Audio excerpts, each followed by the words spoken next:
this is a Christmas gig, and I'm not very religious, but when it comes to religions, I think Christianity is the best one. That's not the funny part, but okay. How do I know? Because non-Christians come to Christian countries and talk crap about Christianity, and nothing happens to them.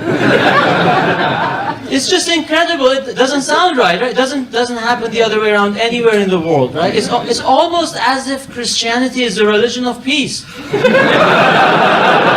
But we can't say that, obviously, because those other guys have already claimed it. It's a patent pending situation. So this guy goes to the patent office. Hello, I would like to register Islam as the religion of peace. Sir, we've got a monthly promotion this month. So if you patent 5 things simultaneously, there's a big discount. Okay, in that case, I would like to patent driving trucks into Christmas markets,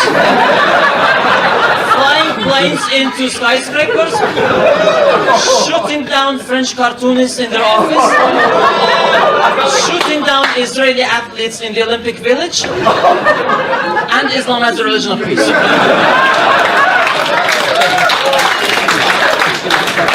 My time is short, I don't want to be blunt, but thank you.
Hello, fellow earthly human beings, kafir, goy, gaijin, et al. All right, we have a special guest today, Yousif. How are you doing, Yousif? I'm well. Thank you for having me. How are you? I'm great. I'm really excited, but looking forward to this, and I'm so happy that you taking time out to be here with us today. Absolutely. Okay. So we've got a lot to cover, but before we talk about anything, time provided, we'll cover some other things, but let's get to know you a little bit. So something I like to do is talk about favorites. All right. Okay. All right. So media, what is your favorite? Let's start with movie. What's your favorite movie? My favorite movie.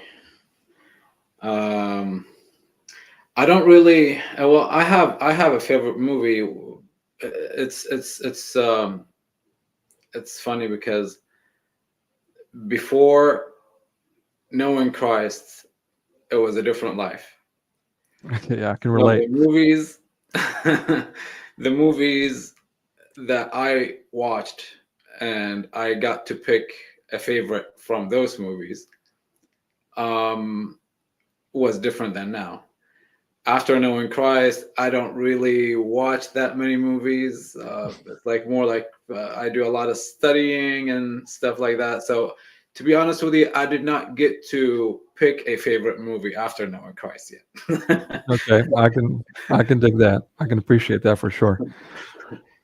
All right, so let's say in the previous life, what was your favorite movie or a favorite movie? So my favorite movie was I liked I liked a lot of drugs movies.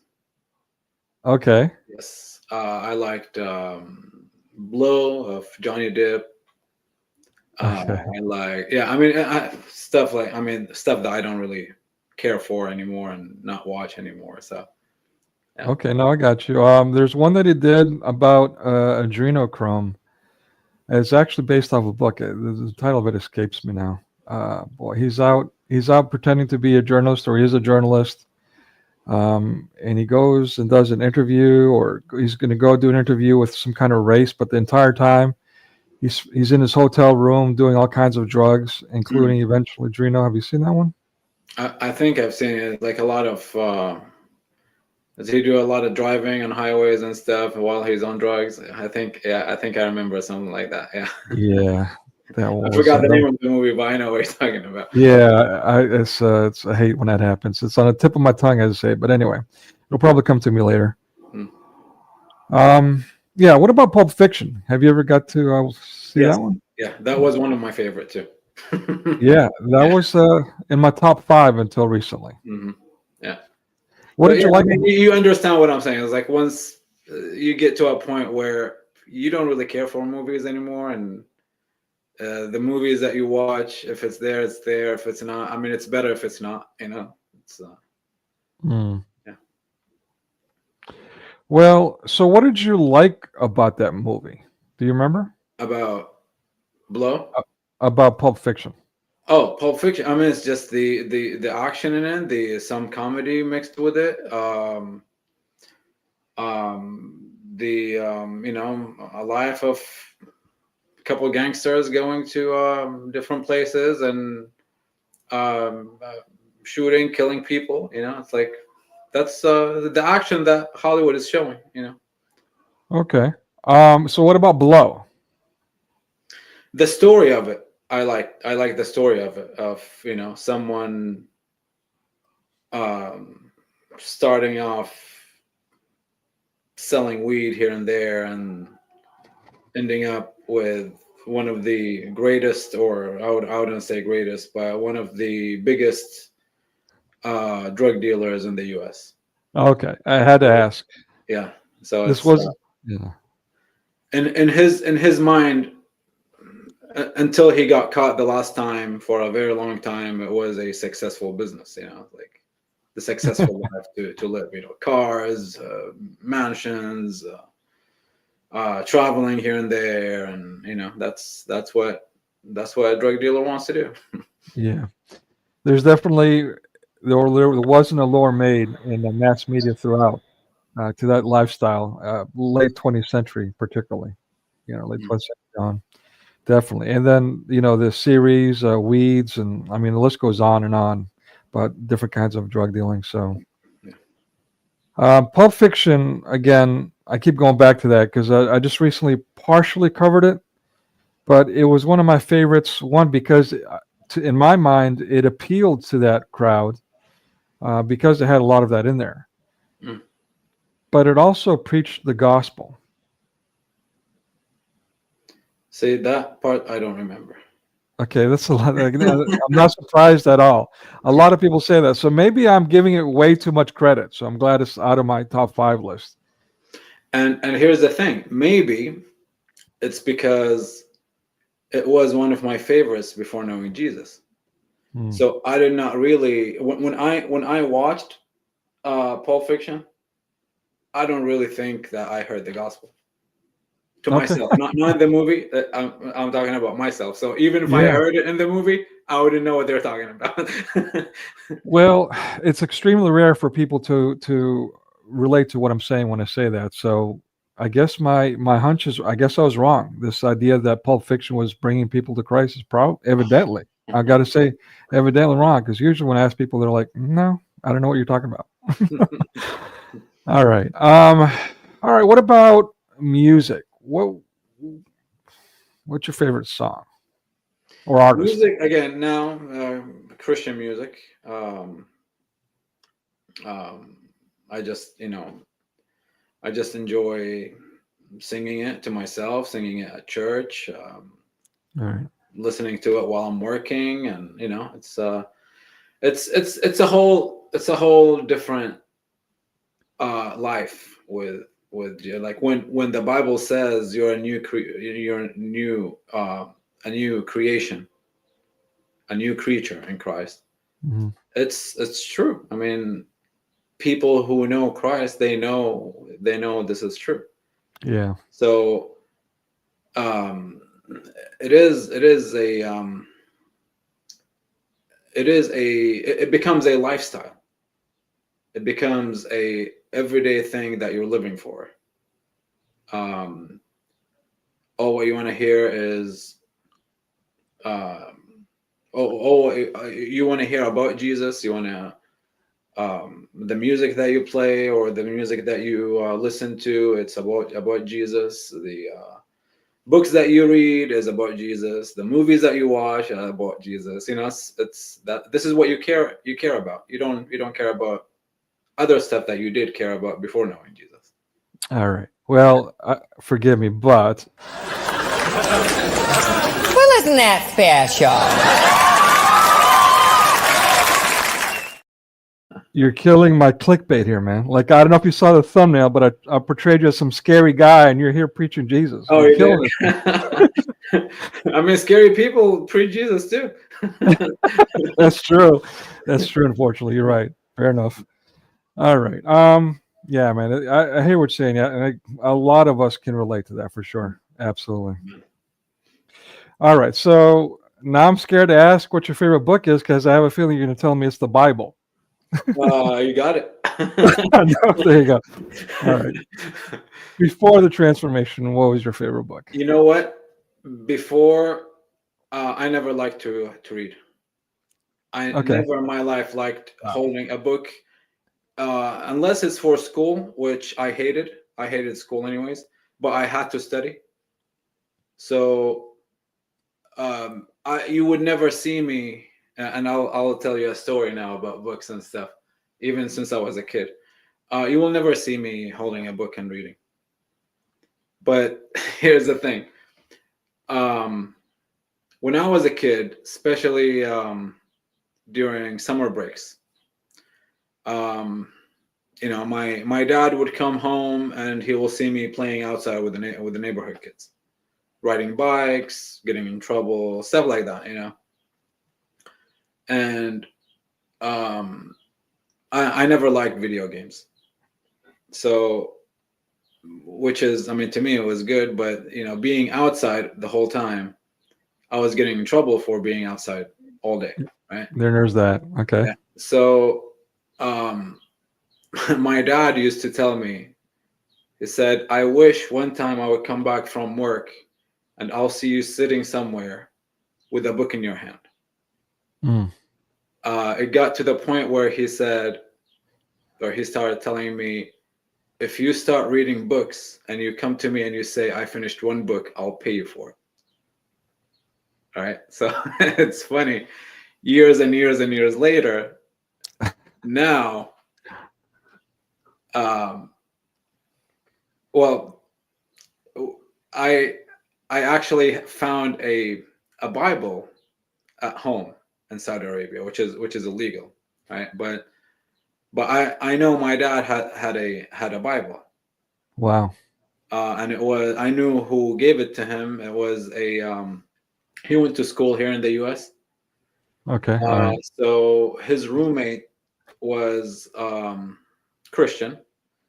His dad was a pastor. So, they were roommates for 4 or 5 years, and they're still, until this day. That was in, I think, early 70s. Until this day, they still talk to each other. And whenever my dad comes to the U.S., he visit him, and whenever this guy goes to somewhere close to Saudi Arabia, they go visit. They visit each other. So I know he's the one who gave him that Bible, and he just snuck it to Saudi when he went back. So one time we were remodeling the house, and we had a library in the house, and I was a little kid, picked up 2 or 3 books at a time to take him to a different room to remodel the library. And my older brother told me, "Oh, you know what this book you have in your hand?" I said, "No." He said, "This is the Bible." So my dad comes into the room and he sees me holding the Bible, and he goes, he's like, like I caught my dad doing something bad. You have a Bible in your in your house. So I asked him if it was the Bible. He said yes, and it was funny. He said, "This is the real Bible, not the corrupt one," because he Oh, wow. right, he didn't want to show his. I think I was 8 or 9 at the time. He didn't want to show that he has a book that we consider corrupted, right? I see. Okay. Anyway, so years and years later, now I'm using whatever he was telling me about reading. Said, "Dad, you have a Bible in your house. Read it, I'll pay you." All right, so just I'm just doing whatever he was doing to me whenever Nice. he doesn't see me reading. So that answers my next question there. That kind of prompted the question of whether or not he's Muslim then. Yes, my whole family is Muslim. At Oh, least okay. this is what I know. Yeah, I mean, if there is someone who's not Muslim, they wouldn't say they're not Muslim, especially if they're in Saudi. All right. Yeah. Wow. Okay. That's intense. All right. So before we get to that, let me ask you, or you already mentioned video games. That was one of the things. So no video games. But what about TV series? Is there one that you're like now or liked before? Well, yeah. Now, well, here's my water. Says The Chosen on it. That's what I was going to ask. There you Here's go. my coffee. Says The Chosen on it. Oh, my hoodie doesn't say it, but anyways, you get the point. All right. Fair enough. I did. Can't remember who it was who was doing a watch party for The Chosen. I think it was like some episodes in season 3. So that was the first time I watched it. Yeah, it seemed pretty cool. I haven't Good. I watched like it. But Yeah, I yeah. like it. Okay. Very good. All right. So now that we got the media discussion, got a little feel for some of the stuff that's rattling around in your head. Let's talk about Saudi Arabia. What was it like growing up in Saudi Arabia? Well, Saudi Arabia is it's all about family. We are well, they have big we have big families there, and we are very connected to each other. Talking first, second, third cousins. It's like all generations, and you get. It's funny when I talk to my wife here, and she asked me, "How many first cousins do you have?" And I remember one time I was counting, and I'm serious. Like I lost count when I got to 90. Okay. So he was like, "There is no way." So my family used to come and visit. So when they come, all of them together, I have one brother and 2 sisters. They all have their own families. So they have their own kids, right? So, and I have my own kids. So all the kids are here together, and they were like only 5 kids, kind of same age, playing around, and they were here only for a weekend. And by the time they leave or they go to bed, some of them were spending the night in our house or stayed with us. But by the time it gets quiet, my wife will go, "Wow, it was an intense day. Yeah. All of this screaming and stuff." I'm like, "Yeah, imagine this with 90 kids, over 90 kids, all like pretty much the same age, and it happens every single weekend in my grandparents' house. Right? We'll drive them nuts." Wow. But So yes, back to living in Saudi. It's all about family gatherings with families, and even the gatherings, they're all connected to Islam somehow. Sometimes religious gatherings, sometimes prayers together, and sometimes it's occasions that happen to. I come from a Shia family, so the way they celebrate the 12 imams after Muhammad, and they celebrate their deaths and their they mourn for their deaths, and they celebrate for their birthdays. So it's always something like the family was pretty much they're not radicals, but they're religious. Like they keep their prayers, they keep their fasting, they are active at the mosque. Now, when it comes to things that we see in the media, which I call the true Islam, the killing that we see in the media, the radical Muslims that we read about or we hear about or we see in the media, that they don't consider it to be Islam. I'm talking about my family, because they say it's against our morality, which brings the Quran in the middle. Well, if this is against your morality, this is actually the Quran. So you're telling me the Quran is against your morality. You know what I mean? It's like, but they don't think it this way. Oh, no, it can mean this and it can mean that. And this is only for a certain time. And this was when Muhammad was alive. Now we don't do this anymore and stuff like that. So when I say gatherings, they're not anything bad. It's more like a tradition gatherings that, they will start with prayers, they will end with prayers, they will do their best to help people around them, the community.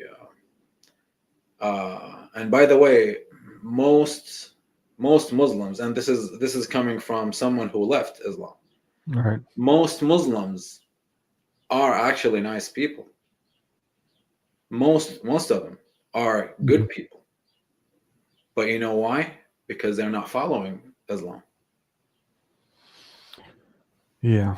They're following humanity. They're following their brains and their thinking. Good thinking, good way of thinking. To a certain point. Now, this is to a certain point. So if I tell them this, if I say it to a Muslim who is not following the Quran, if I say this, whatever I just said, if I say it to a nice person who happened to be a Muslim, who happened to be born as a Muslim, they will tell me, no, we follow the Quran. We do follow the Quran. The Quran does not ask. So now they're all of a sudden they go against their thinking that they go against their ideas that they just mentioned a couple minutes ago before I mentioned the Quran. Right. So once I mentioned the Quran, this is the red line to them, where no, you don't you dare accuse me of not following the Quran. I do follow the Quran, but the Quran does not tell me to kill or to harm people, or Right. Yeah. Yeah, that's like that's a whole other discussion. And just I'm gonna take this opportunity to shill. Forgive me here for a minute, but let's see, about 3 more weeks, my subscription to StreamYard's running out, and I'm not sure how long I'll be able to continue doing this without renewing. They jacked up the prices. They're giving me the opportunity to get, let's say, at a reduced price if I renew by the 8th of April. I paid $100 for the year originally. Now with that deal, it's like $260, and I wasn't even sure if I was going to renew for 100. But for the audience members out there, let me get my Patreon. Basically, if you don't mind, Please share my Patreon. And I mean, again, it's not the end of the world if I don't get to do this. It may even be a blessing in disguise. And forgive me, that's extremely selfish. But I mean, it's I spend most of my time doing live streams, doing things online, and it's really something that I pay into, literally, and not to mention my time.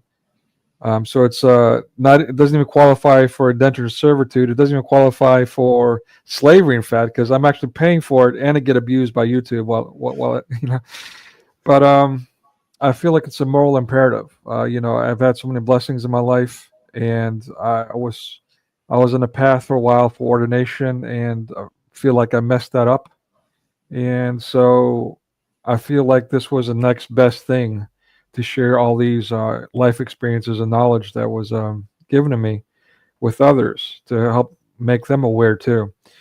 Um, so yeah, that's what drives me, and why I spend most of my time on here, even though I can't, like, literally don't even know how I'm going to pay my electric bill and these kinds of things.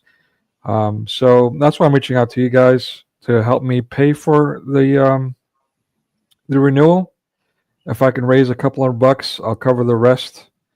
But it needs to be done by the 8th. Otherwise, I don't know. I guess I'll be doing maybe edited videos, maybe like twice a month. It takes me a while to edit videos. That's the only reason why. So, at any rate, enough of that babbling. Let me share that link here in chat. And I guess that's for you. See you later tonight, Osama show. Or that's a plug for Osama. I need he offered to come on this channel too. I need to get in his ear and get him before April 8th too. I just wanted to, yeah, he's really cool. He's amazing. I just don't know. He's also very impatient, and you can see I'm like always fumbling around with my text, so I can't. That's going to be an interesting dynamic, but we'll after a while, you get used to it. Yeah, like it becomes normal. If he doesn't do it, you miss it. Okay. Yeah. All right. So I interjected with shilling. My apologies, but something I wanted to make sure I did before I forgot, because I am forgetful. But what did I interrupt? I interrupted a train of thought with that. I thought you were asking about living in Saudi Arabia, how it's like. Forgive me. Did we All right. Did we pass that question? I think that's the question that was. There was a lot to unpack there, and I messed it up with that. Forgive me. All right. Well, yeah, in general, I mean, living in Saudi Arabia, I mean, to me it was great. It's a nice place to live in, at the time, at least. At the time it was cheap. It was, my family's around. I love my family. My family loved me. Just a normal life, fishing, hunting, all of it. It's great. I miss it, actually. See, and that's what it was. Thank you. Exactly. You brought me back. So it almost, you had me, that's what it was, a sell. You had me sold on maybe joining Islam with that big old speech of how wonderful it is. No, don't do that. So, this is the sad part. The people who are, Islam is bad. The good portion of it, the good people in Islam, they're only good because they're not following the religion. Right. Yeah. Which is, I'm glad that they're not following. No, I completely agree. That's just something I've been saying for years and years. Even people like Christian Arabs, friends of mine who, would defend Islam, their Muslim friends and all that, and again use that talking point. I call it a mass media talking point of, well, they're nice, and I would point out to them, sure, they're nice because they are deviating from Islam. But let's say a war hits, and even though they're only Muslim by name, suddenly when thing gets crazy, and they're forced to choose a loyalty, choose a side, what will they do? And if they choose Islam, then suddenly they're no longer nice. They're now being ardent Muslims, right? Or is that? Exactly. Yeah. No, that's 100%. 100. You got it. Yeah. It's Yeah. it's yes, they are nice. Some of them. Now they can be nice. They can be amazing for one another to a fellow Muslim. They won't treat a Christian the same way. They won't treat definitely not a Jew in the same way. Yeah. So it's the hadith that we read, the Quran that we read about being good to people or good to others. It's good to other Muslims, not to other religions. Good to know. That's well worth noting. Yeah, and let me add my own anecdote, just a comparative to that. When I was younger in high school, yeah, I was in a private school, not a Christian one, a secular private school, and it was just saturated with Satanists, literal Satanists. Mm. And one of them was my best friend, and he was literally well carried, one of the nicest people you'll ever meet, very outgoing. Um, but then once you got past that, and once you got to know him, you saw how evil he actually was, and how he was always running around, not only breaking the law, but doing all kinds of sinister things, including literally worshiping the devil. By the way, he showed me their secret worship room with a pentagram and all these things, or where they're burning candles and so on. And not only that, we were best friends, hanging out all the time. He was, like I said, very nice, all these things, loved by everyone. But yet, when his friends put him up to it, he started attacking me, literally, physically, and all that. Him and his friends one time pulled up next to me while I was walking on the street, and they tried to kidnap me. God knows why. So this thing, nice, there's a difference between nice and good. Insurance salesman is nice. Used car salesman is nice. Nice has nothing to do with anything, as a good friend once told me. Yes.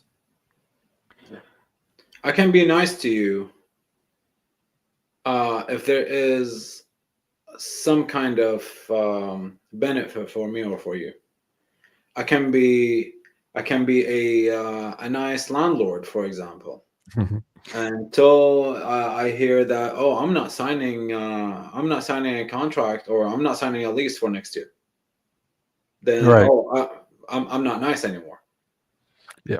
And then I'm gonna talk about the tall grass that you have. I'm gonna talk about the car that you have in your driveway. I'm gonna talk about, oh, you left a light on. All kinds of stuff. Right. I'll try just to pick on you as much as I can, just to just for fun.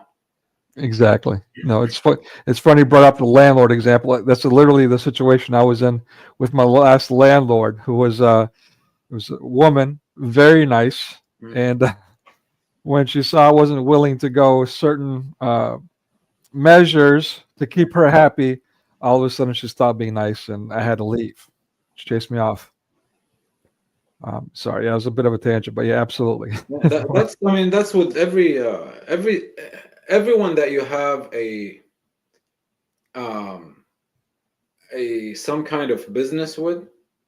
Mm. Yeah, they can be nice because they don't want to lose that business with you. Once you declare that, hey, that business is not going to happen anymore. I mean, I'm not saying everyone is doing that. Some people are understanding, but some people are not. Just like, oh, I was nice to you only because of this money that I'm getting from you, or Right. Yeah. That's why the good book says you can't have two masters. You either serve man or you serve God. Right.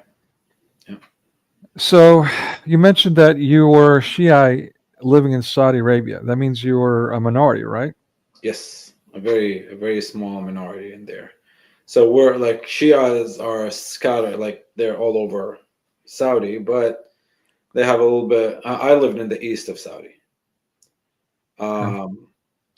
So there are some in the east, some in the south, close to Yemen. Some, I think, in Mecca too, or close to Mecca. They're considered to be like the family line of Muhammad. Okay. So yeah, they're like all over the place in Saudi, but they are for a long time they were persecuted. So actually, Shia people cannot say in public that they are Shia. Someone's gonna beat them up. Wow. Someone's gonna try to kill them, maybe. But then after a while, it kind of became okay, I guess, to be Shia. So they Sunnis will say that Shias are not Muslims. But I think it became a law in Saudi. No, it never became a law. I think it's just like I guess Sunni imams started, some Sunni imams started telling their people not to do this anymore. It was never a law. Okay. Well, that's good that they softened up, they backed off a So bit. yeah, so they tried to kind of soften it a little bit. There were some Sunni sheikhs or Sunni imams will go to Shia mosques and pray together with them because it's a different prayer too.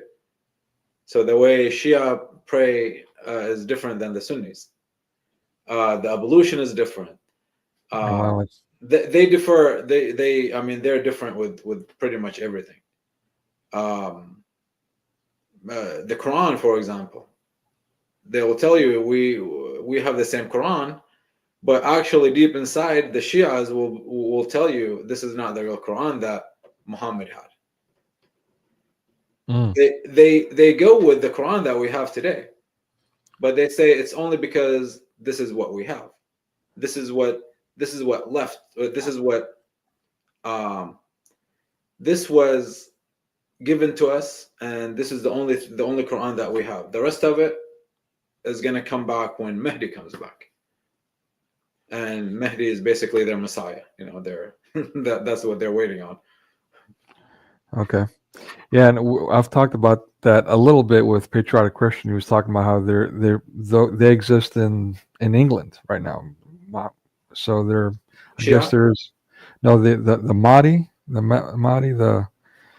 he was the one that was honestly I really don't know anything about it, but he was talking about how there's like this cult leader Mahdi who's supposed to be, if I'm understanding you correctly, he's supposed to be the one that's gonna, like a Messiah kind of thing. They're waiting, Yes. right? Okay, Yeah. right. So, from what he's telling me, there's like a Mahdi church in United Kingdom, or even churches, an organization already present there. Yeah, I mean it's funny. Like if you dig deeper in the Mahdi story, it's sad and funny at the same time. Right. People they believe that he's still living since. I mean, he's pretty much 1,200 years old now, 1,300 years old. If he's still living from Muhammad's time, or not, he's not from Muhammad's time. He is Imam number 12 after Muhammad.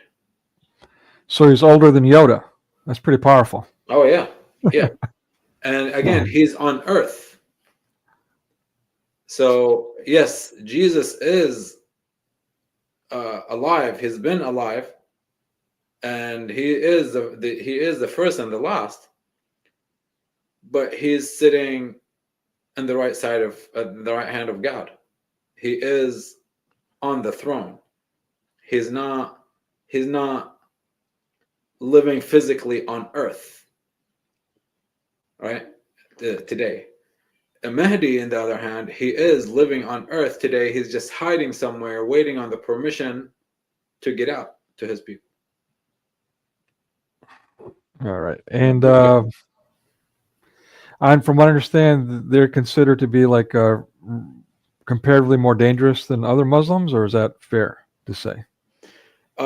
He's supposed to come out to spread peace on earth. Okay, that sounds good though. So Well, he's pretty much just like their Messiah. What you in the Old Testament, what the Messiah is going to come and do, that's the Mahdi for the Muslims. I see. But He's going to okay. establish a kingdom, and he's going to spread peace. As much as we have corruption on earth, but because supposedly we'll have more corruption on earth, as much corruption as we have on earth, he's going to come and fill it with peace instead. Okay. Yeah. So it's a peaceful religion. It's a religion of peace. Yes. Yeah. So I mean, if this is the peace that we see now, God help us. I don't know what kind of peace we're going to bring. Yeah, just like the skit, the Cold Start, the comedian talking about Right. the patents, getting the patent on religion of peace because of Christianity. All right, so yeah, well, there's a lot to go here. So let me ask you again. I want to go back to Saudi Arabia because for those of us who I've never been to a Middle Eastern country. In fact, I had the opportunity to go to Turkey for like $5, and not even for $5 did I go. That's so. You missed out. Yeah, well, that's what they tell me. But anyway, maybe blessed. But yeah. So I mean, my big thing is that as I said, I don't have much of a filter. I wear my emotions on my sleeve. So I felt like, you know what, if I went to a land that was Muslim, I would not last long, you know. So that was my concern. Mm. But yeah, so basically, I've never been to any Middle Eastern country, not even the Holy Land, as I say. But so I wonder if you don't mind pick your brain a little more. You mentioned, okay, so now you're technically a minority in Saudi Arabia. Yes. What about Christians? Were there Christians in Saudi Arabia? No, there is no Christians in Saudi Arabia. Now, well, technically there is, but they cannot show that they're Christians. Mm. Okay. So here's the thing. I met a guy here in the U.S.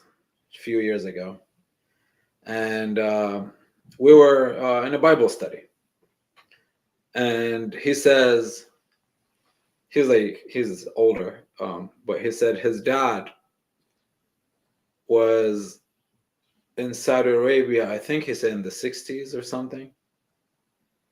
Said where he attended Bible studies in a tent in the desert, where like he said there are in one Bible study there was like 70 people in there.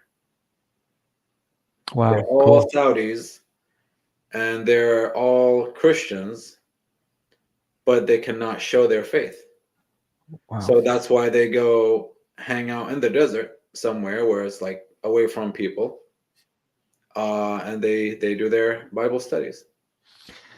Now, you know, there's well, there may be, I don't know about this channel, but let's say that a hippie might stumble across this live stream and hear that and go, "Yeah, see, Jesus was a hippie, man."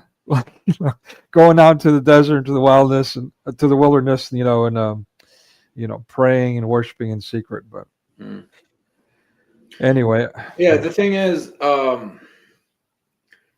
like I have a big family, and now that I don't talk to them, I know if there was someone who left Islam and became Christian, they would not say it while they're in Saudi. So they will keep it to themselves. Actually, I know him personally. He lives in Saudi. He's Christian. And he goes pretty much every day to the mosque. And he prays with them. And he will do the things that this is sad. He will do the thing he will do the moves that Muslims will do when they're praying. He will do the ruku or the sujood. He's praying just like, if you're just looking at him, he's praying like a Muslim. But he says this is the only place where I can. I mean, I grew up. He grew up as a Muslim.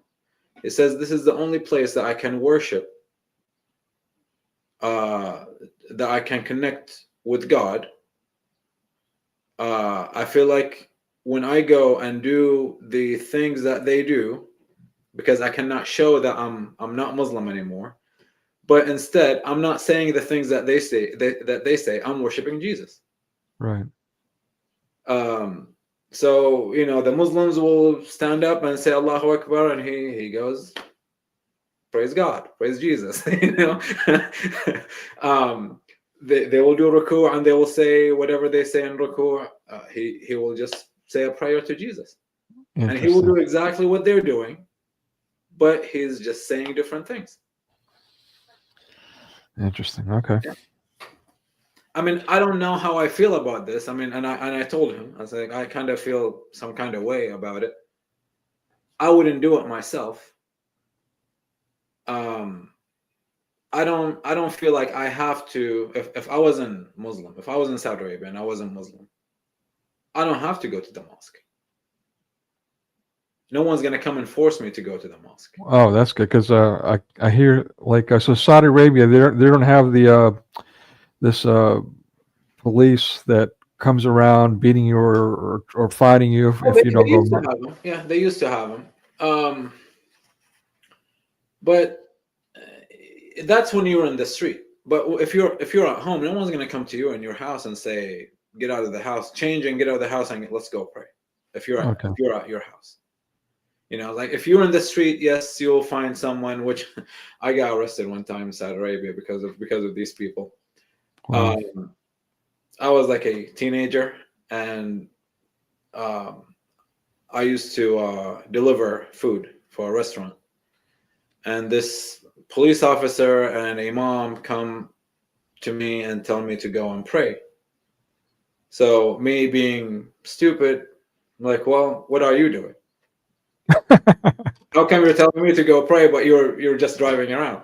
Youth. Got arrested for like a couple of hours, But it's like because they cannot respond to you, and they see that what you're saying is true.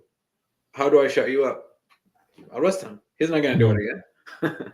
Which that's true. I never did it again.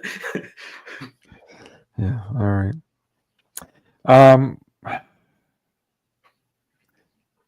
Let me ask you this. I should have asked you before we streamed, but be able to think about it. But so I've had war veterans and all that with the post-traumatic stress disorder who I've seen quite gruesome things, and clearly they were completely destroyed because of it. So are there things that I should avoid asking you that might trigger some emotions and all that? No, not really. I mean, it's Okay. yeah. I mean, it's I learned how to kind of get away from those emotions. It's like, I mean, if I get emotional, I mean, talking about Jesus, that's it's worth it. Yeah, that's it's a whole other emotion. Yeah.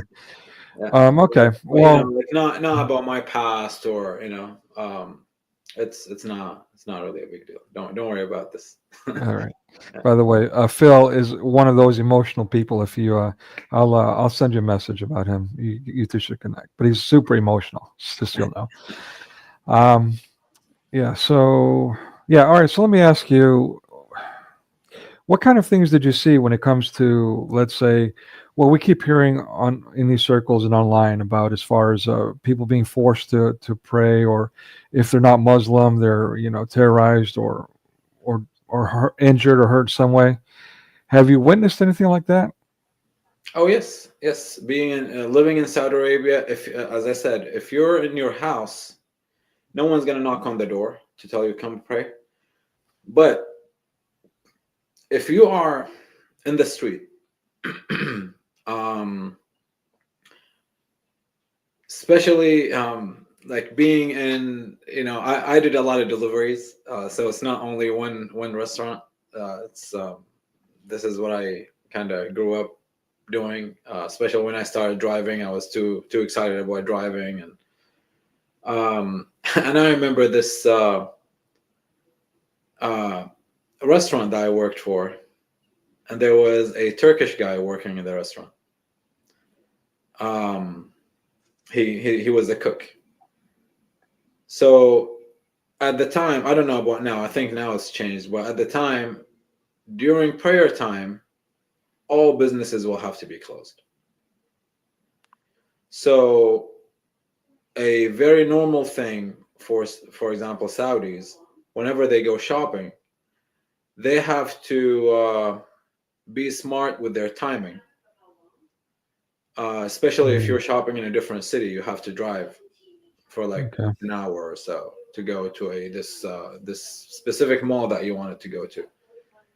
You have to be mindful of the time that you're going to be arriving there, because if you're going during a prayer time, all the shops will be closed. Mhm. And then you'll have to wait until after prayer time for the shops to be open. So especially if you're going in the evening, and there are two prayers in the evening, Maghrib and Isha, the fourth and fifth prayer, then the shops will be closed for the fourth prayer. And then about an hour later, after they open, an hour later, they will close again for the fifth prayer. And then probably by 10 o'clock at night, they will be closed for until the next day. Okay. Right? So you'll be wasting time. So anyways, back to the Turkish guy. Because we had delivery in the restaurant, so I was taking orders still from the restaurant and deliver them during prayer time. But the shop or the restaurant had to be closed. So we just close a curtain and we leave the door unlocked. Okay. We're not taking, we don't take customers, but the door is unlocked for me to go in and out, take orders to deliver them, right? Okay. So, which some restaurants used to do this. So this religious police came to the restaurant one time. So I came, parked the car, and I saw their car in there, and the door was wide open. I go in and pour this guy. He's on his face on the floor, and the police, the religious police is always with a police officer. The religious police don't carry weapons. The officers do. So yeah, the Turkish guy was on his stomach, on his face, on the ground. The police officer had his knee on his neck, and the other one is just kicking him, beating him. And I go in, of course, because the guy is Turkish, they treat him different than me because he's foreigner, right? Yeah. So I go in and I'm like, pull this guy. Again, I was young, stupid. So I pull this, the guy who didn't have the gun with him. I'm like, why are you beating him? And so he said that he was open. He left the restaurant open. We told him to close. We told him to go pray.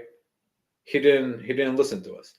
Well, I know this Turkish guy prays inside the restaurant, right? And he would come to us and say, hey, you guys want to pray with us? Well, we didn't pray with him because he was Sunni, we were Shia. All right, so we will just tell him, no, you go ahead and pray. And he would go and pray inside the restaurant, in the kitchen somewhere. And then he will just keep cooking after he's done prayer. He doesn't go to the mosque. But yeah, this is one of the stories that he was beaten because he wasn't closing or he wasn't praying. And many stories that happen, like we see people getting arrested for not praying because they're in the street.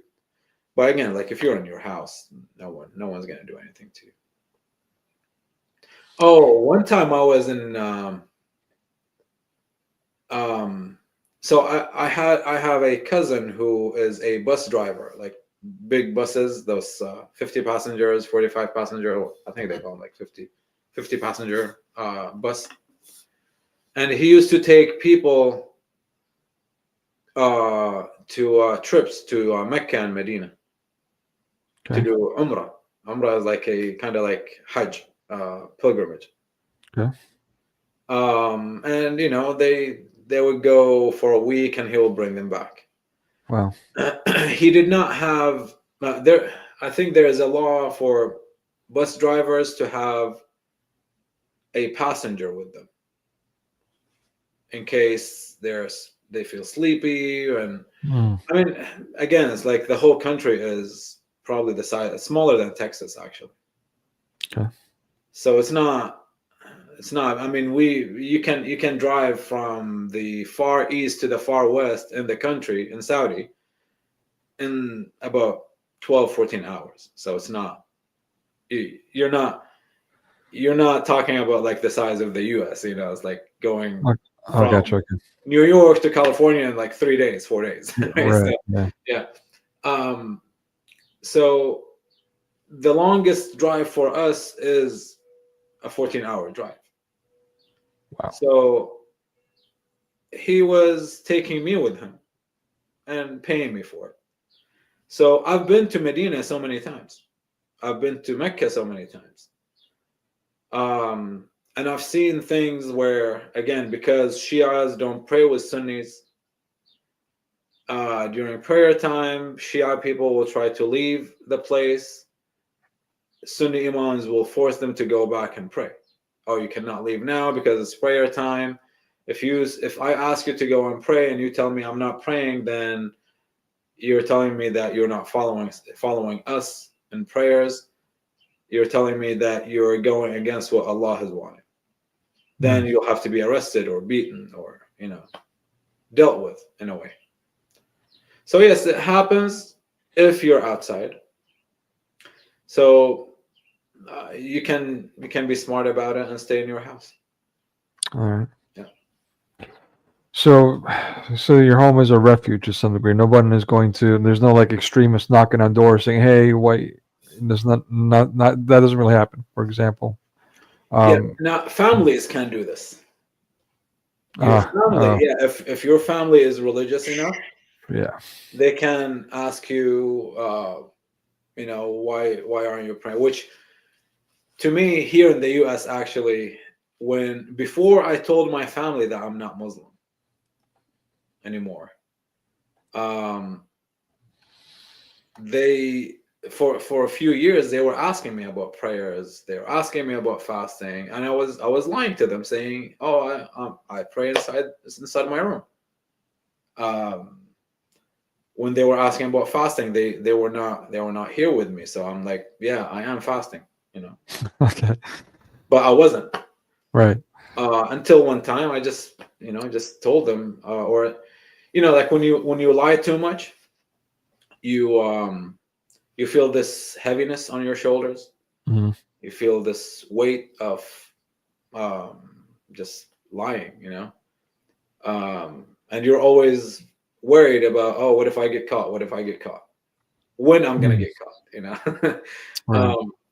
So yeah, I just decided one time, you know what? I'm not gonna go and announce it myself, but next time someone asks me if I'm praying, I'm gonna say no.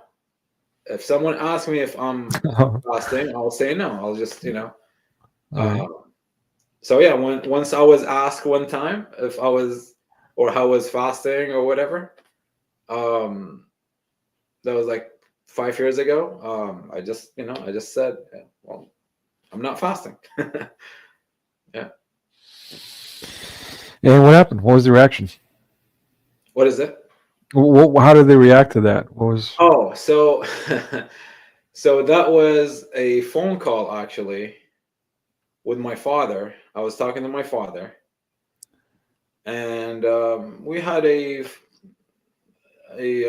conversation for maybe 2 hours. General stuff, asking about the family, asking about the grandkids, asking about work and stuff like that. And he almost Oh, he actually said, "I'll talk to you later. Goodbye." But then before he hung up, oh, by the way, I forgot to ask you. So that was in 2019. It was May of 2019.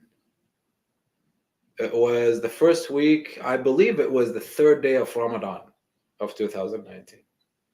It changes because they don't go with the with the calendar. They go with a different calendar, right? So it changes every day. So this year Ramadan started 28th of February. 5 years ago, 4 years ago, 2019, it was in May. So, and I think it was third day, second day of Ramadan, and my dad, asked before he hung up, by the way, how is fasting? Because fasting is different in Islam. Yeah. You're Christian, you fast.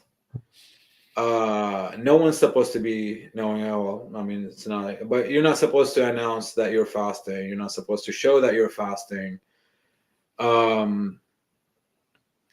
You're not supposed to have this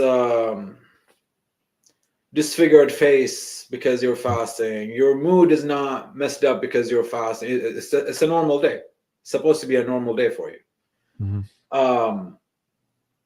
So in Islam, it's so bad. Fasting is so bad that a lot of things go wrong every Ramadan. Road rages go higher because everyone is mad. Everyone is they're not in a good mood because they're thirsty, they're hungry, they cannot wait until it's evening time so they can eat. So during the day, they try their best to stay home, Mm-hmm. only because they try to avoid being around people because it's so easy for them. It's just like someone who's a smoker, a heavy smoker, and one day he doesn't have $6, $7, $8 to buy a pack. You don't want to be around that person, right? Or someone who didn't have coffee in the morning. Right? So, I'm a coffee person. You don't want to be around me if I don't have coffee. So anyways, yeah, he asked me, for beginning of Ramadan, how are you doing with fasting? How is fasting treating you? That's basically what it is. So, and I was so happy that he asked, because again, for almost a year, I was hoping that someone would ask me because I wasn't going to announce it myself. Right? Interesting. Okay. So once he asked me, I said, "Oh, Dad, I'm not fasting." And he goes, "Oh, wow, what's wrong with you? You're sick? You're feeling okay?" I said, "I never felt better." Okay. And he goes, and I really never felt better.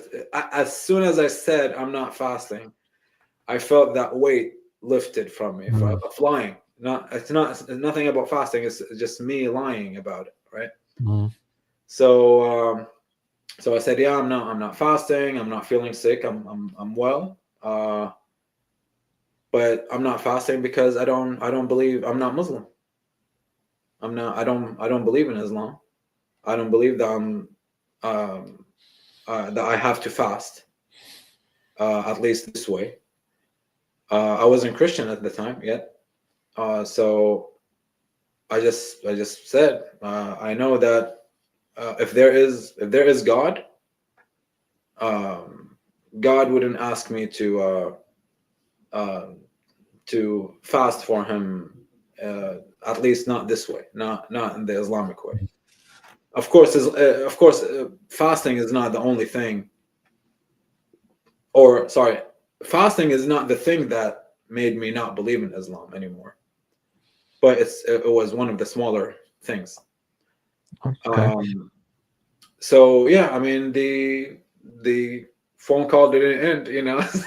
I actually went for another, I don't know, 3 or 4 hours, you know. Oh wow. He wasn't happy about it, asking questions, and you know, it's like the heat of the moment, and he's mad, I'm mad, Oof. yeah, calling each other names, and Oh no. yeah, calling um especially for me, saying things against Islam, it was like an insult to Islam. Mm. And of course, you know, they have to bring, oh, you're not my son anymore, and Oh all no. that. So I mean, my dad, actually, I haven't talked to him for, oh, the last time I talked to him actually was about 3 years ago, when I told him I'm getting baptized. Okay. Um, I bet that went well. I shouldn't be joking. I'm sorry, but well, I mean, yeah, it tells you, I haven't talked to him since then. So Lord, yeah. yeah, so yeah, you know, then the rest of the family, my mom, my brother, my two sisters, their husbands, then uncles, and you know, grandmother talking to me later. And so, you know, I just wanted to let them know, or sorry, I wanted them to know through me, not through someone else. Hmm. And I Yeah. wanted them to know then, and not 10 years later. You Yeah. know, to me, it was like, I don't know what the condition will be 10 years later, at least their health condition. And I Hmm. know it's a shock for them. So do I tell them now, and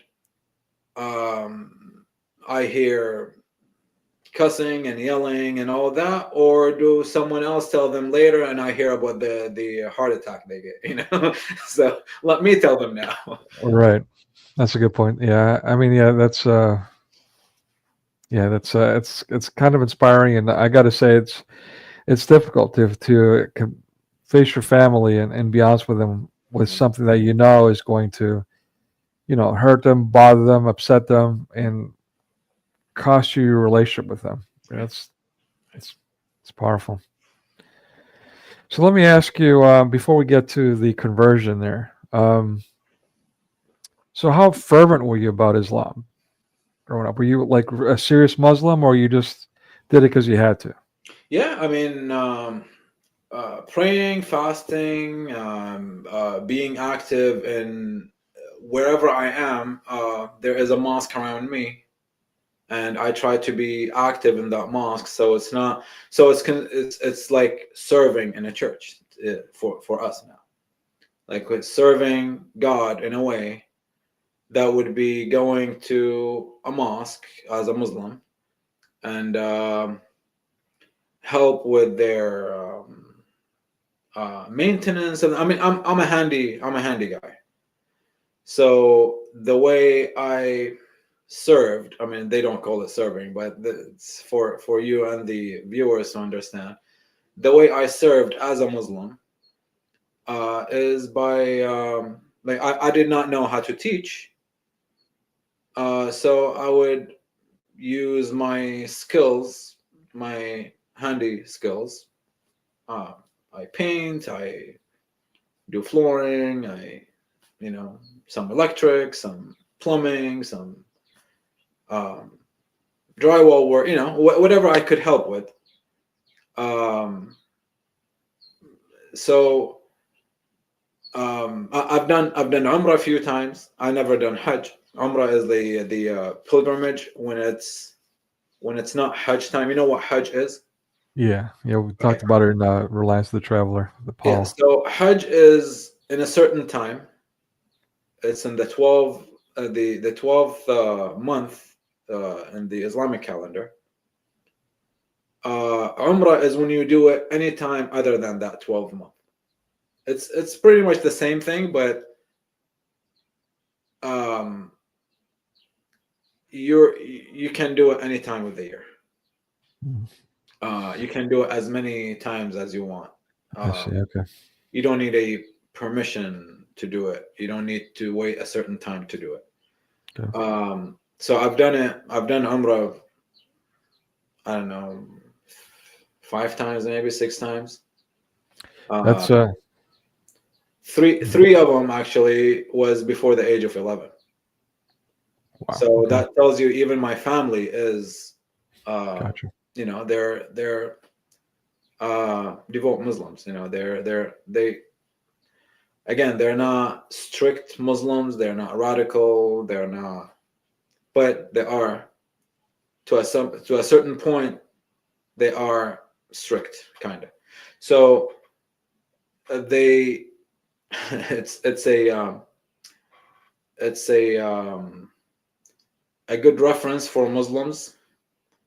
They put a scale on Muslims, how strict the families are, for example, and it would be a good scale to say my family and I used to, when I was Muslim, we used to pray, fast, serve in the mosque, but listen to music.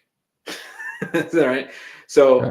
we're not too strict because music is forbidden in Islam, but not everyone say it's forbidden. So yeah, music is kind of okay for some people, So yeah, they're not very strict.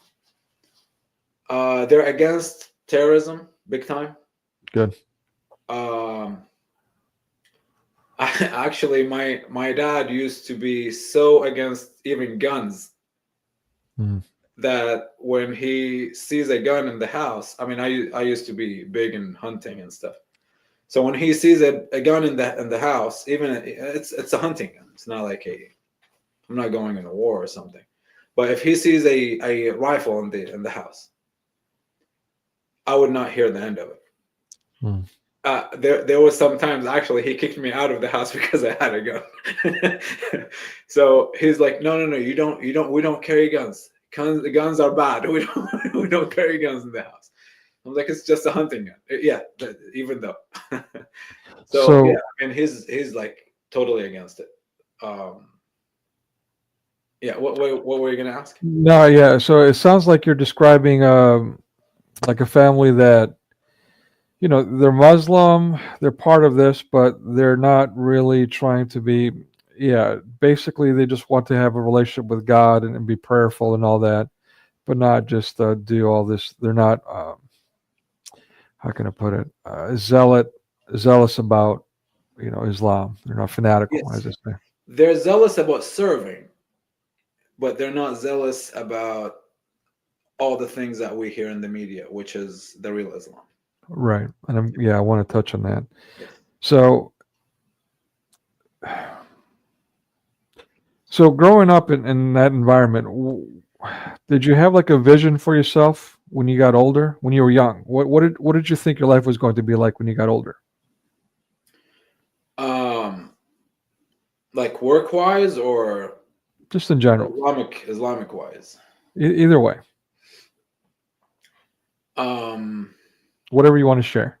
so growing up as a Shia, I really at some point in my life, I thought or dreamed of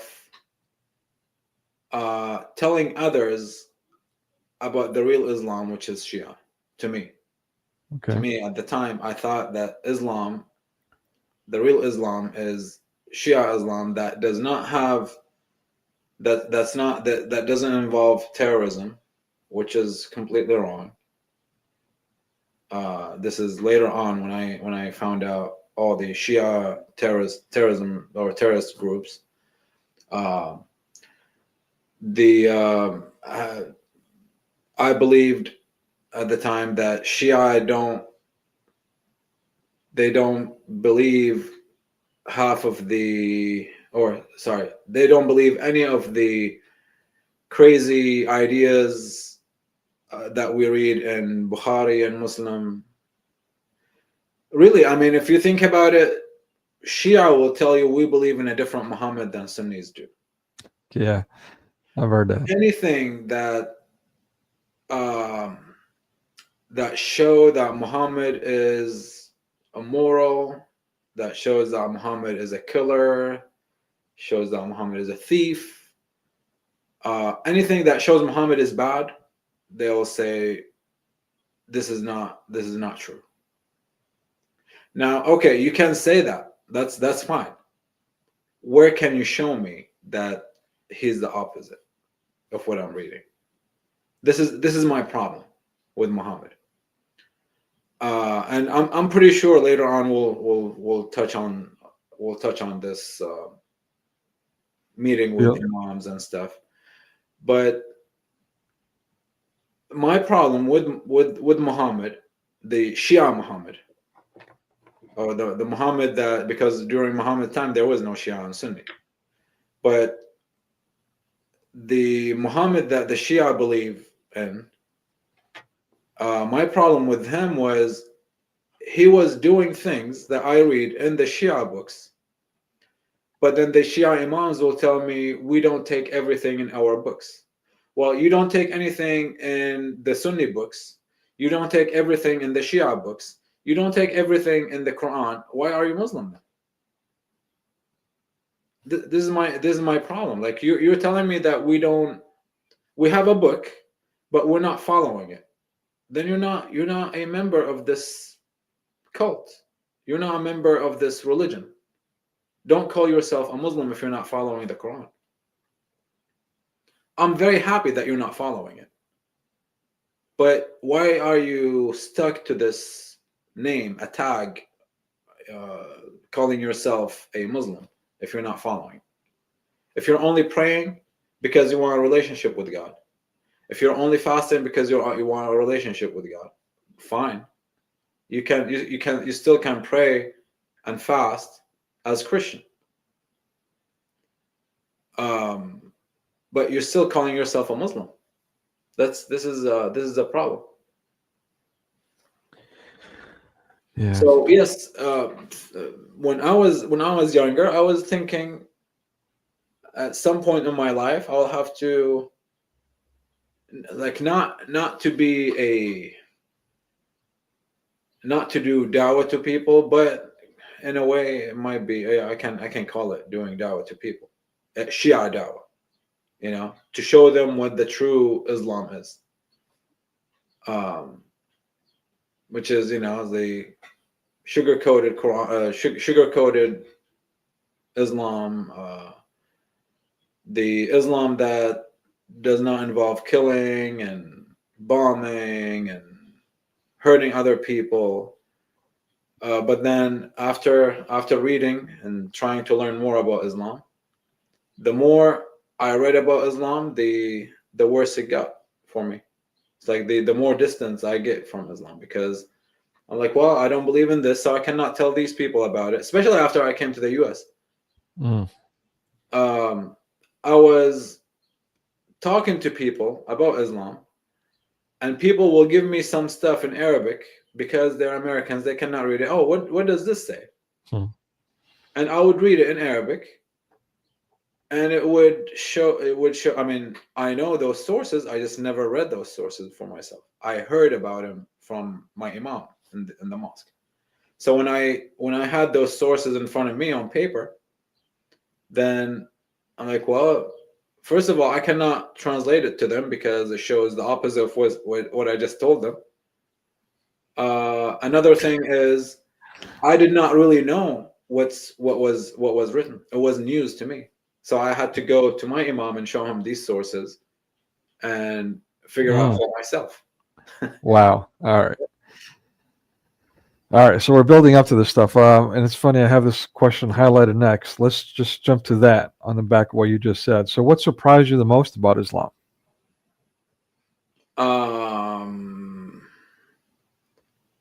If I have to choose two things, Hajj, the pilgrimage, and the where it came from, where was the origins of Hajj, and Muhammad's marriages, or what he called marriages. Okay, and that surprised was the biggest, actually. The marriages was the biggest, the marriages, Muhammad and women, basically. This is this actually the thing that got me out of Islam like crazy. I was I was traveling to, so there is this Islamic center in Dearborn, Michigan. Oh wow. It's the biggest Islamic center, Shia Islamic center in North America. All right. Detroit. And it's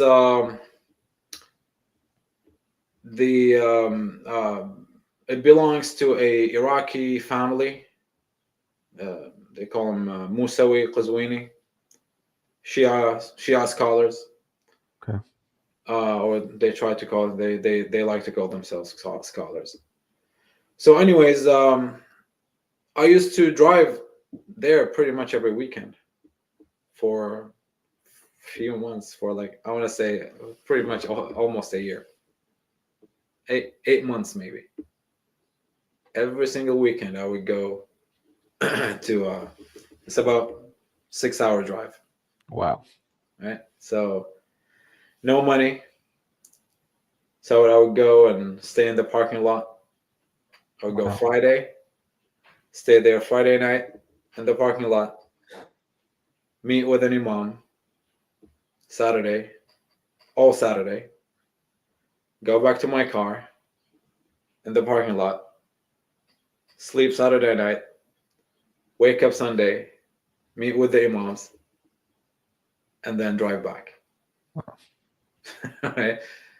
And same thing, next weekend I'll go do the same thing with more questions. And so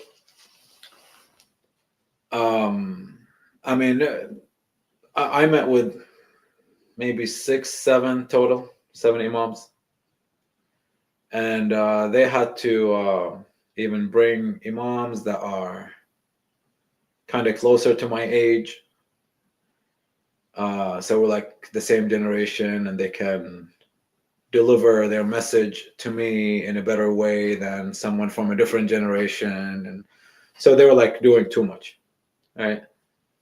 To me, it didn't really. Actually, to me, I was hoping to meet a older person that will know a lot more than those younger guys. I didn't care about, delivering the message. Just tell me how it is. Don't try too hard. Just tell me this is the source. This is what the Prophet said, and this is what we have to follow. Make it just as simple as this. Simply, yeah. Yeah. So, but yeah, I would go and ask questions. I ask about Aisha's age and how he's married to a child. Now we're talking about the best example for mankind, Muhammad, right? Yeah. Like, if this is the best example, I don't know. I don't want to meet the worst. So I've got to make that a soundbite.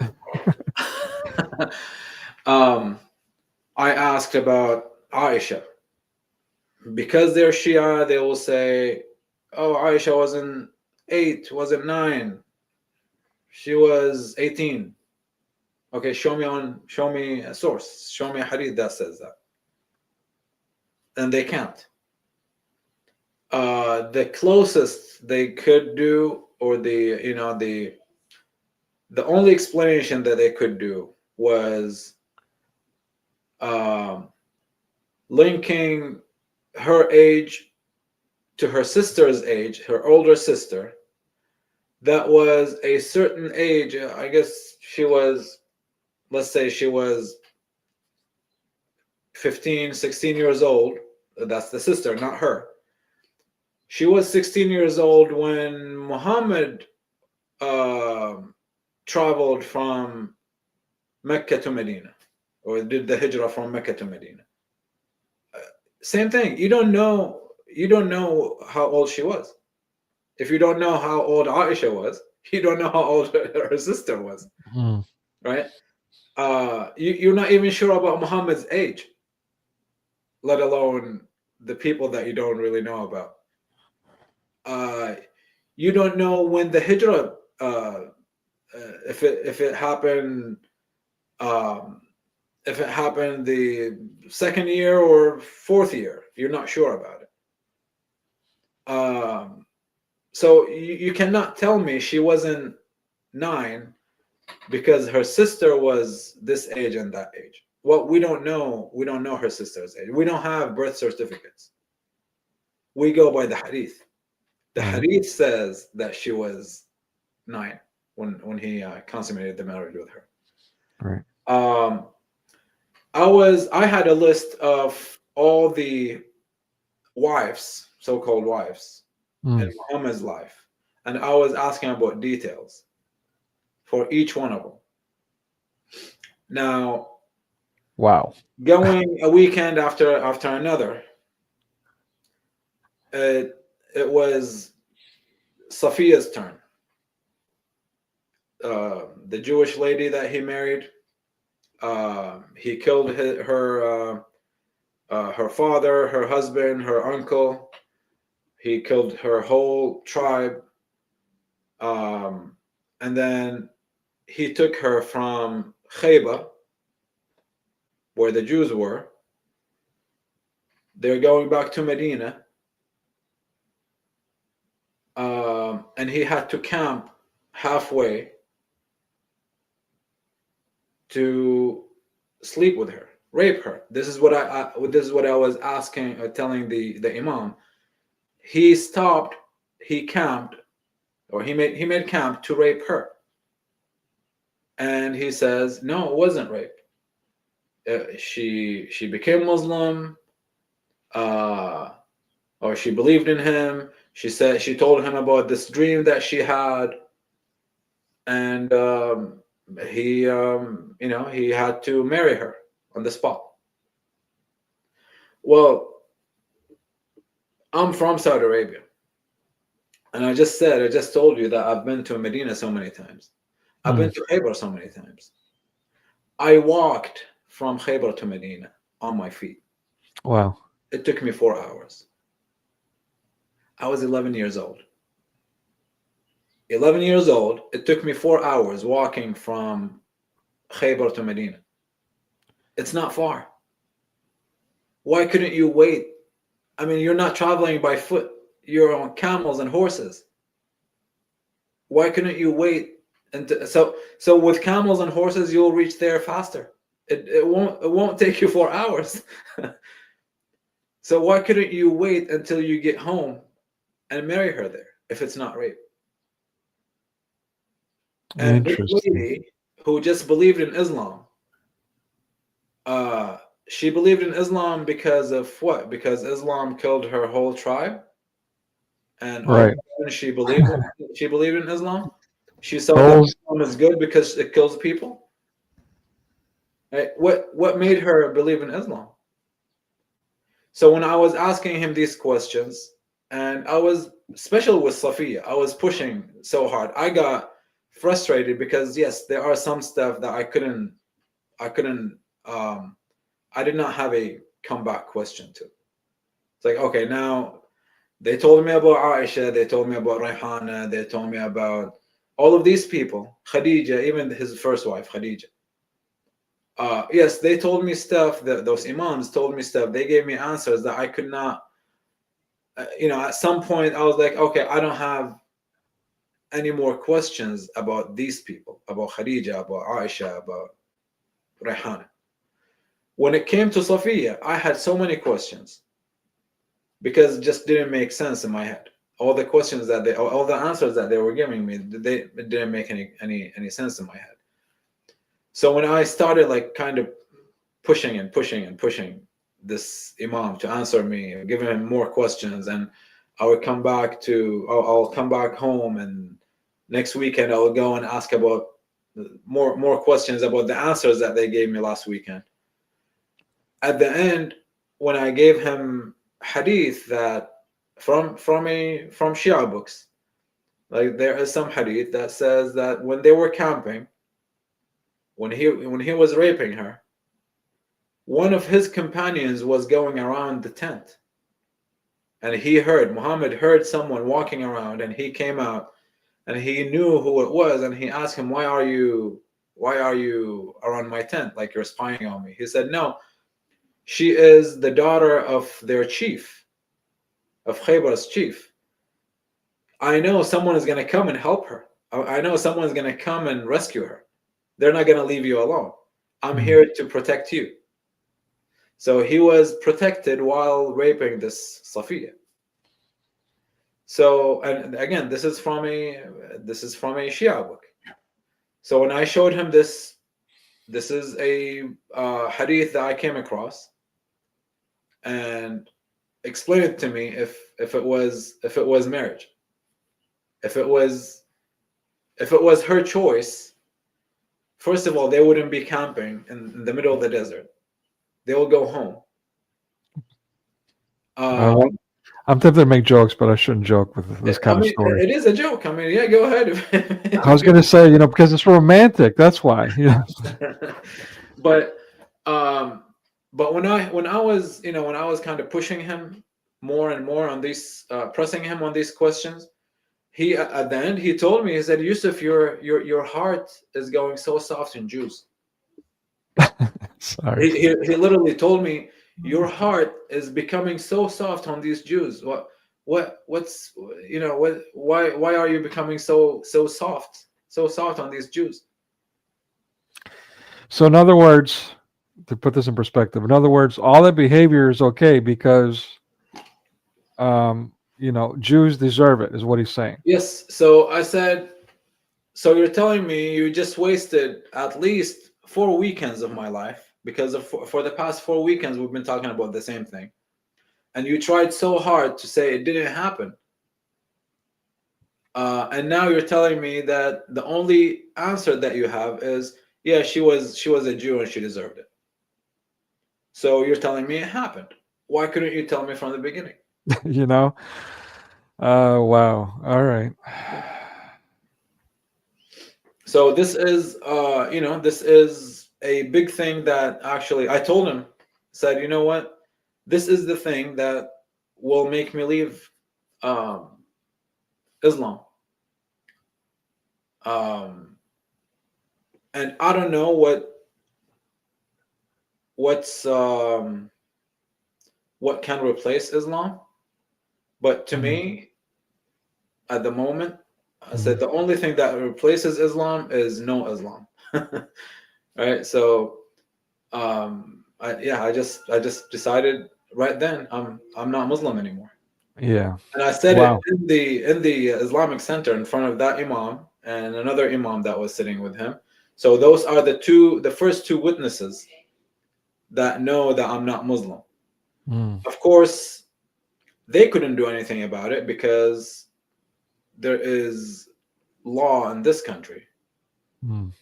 I mean, I bet if I had to stay a little bit longer, they will try to do something about it.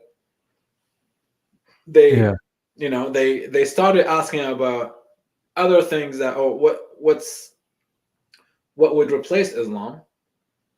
Oh, you're gonna become an atheist. You're gonna become, and then they started bringing things against atheism, against Christianity, against other religions. And I said, you know what? I did not think that far. I don't have to think that far.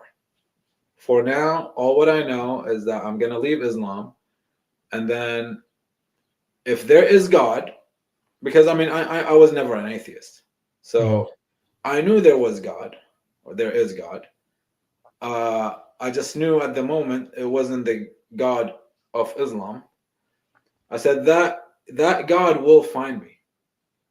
I'll keep searching, and that God will, if there is God, that God is powerful enough, supposed to be powerful enough to reveal himself to me.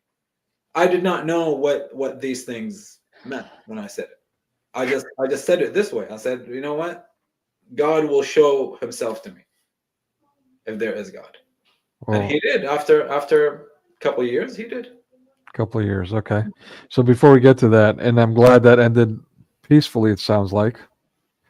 Yeah.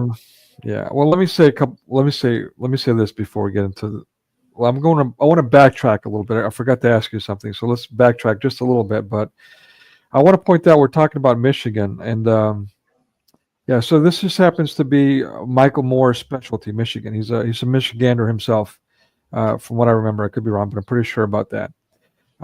But yeah, there's a lot going on there with Michigan and his claims. The documentary, if I do renew, maybe we can do. And I don't want to obligate you, but we'll talk about. Maybe we can do a future stream. I don't think we'll have time to do that now. A review of Michael Moore's documentary, Fahrenheit 9/11. But yeah, basically, I got in trouble for doing my own little documentary, so to speak. It was an hour and a half video, basically 2 videos overlapping, so it's really longer than that. So information overload.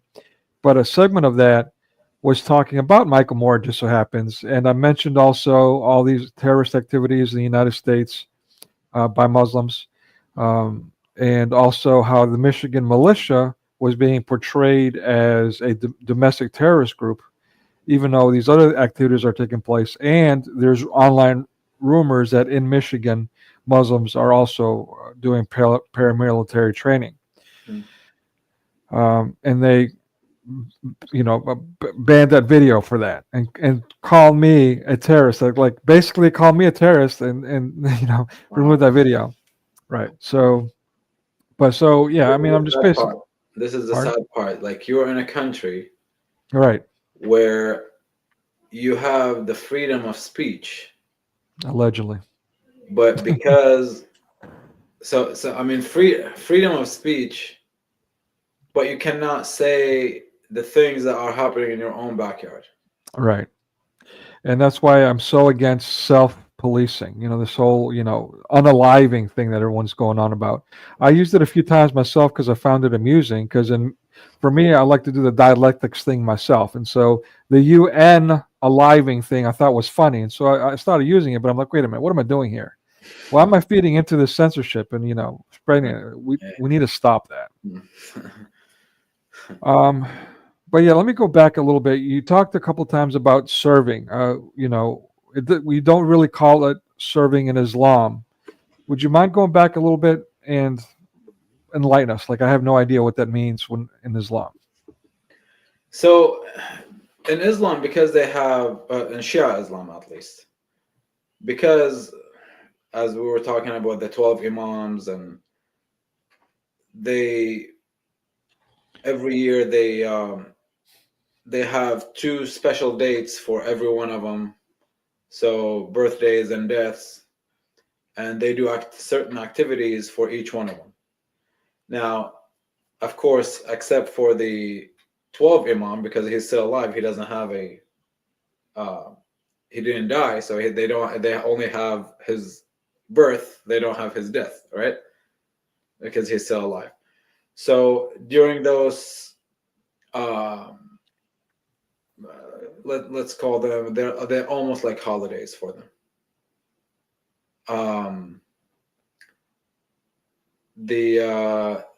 If it's a happy thing, if it's like a birthday, they'll be playing some kind of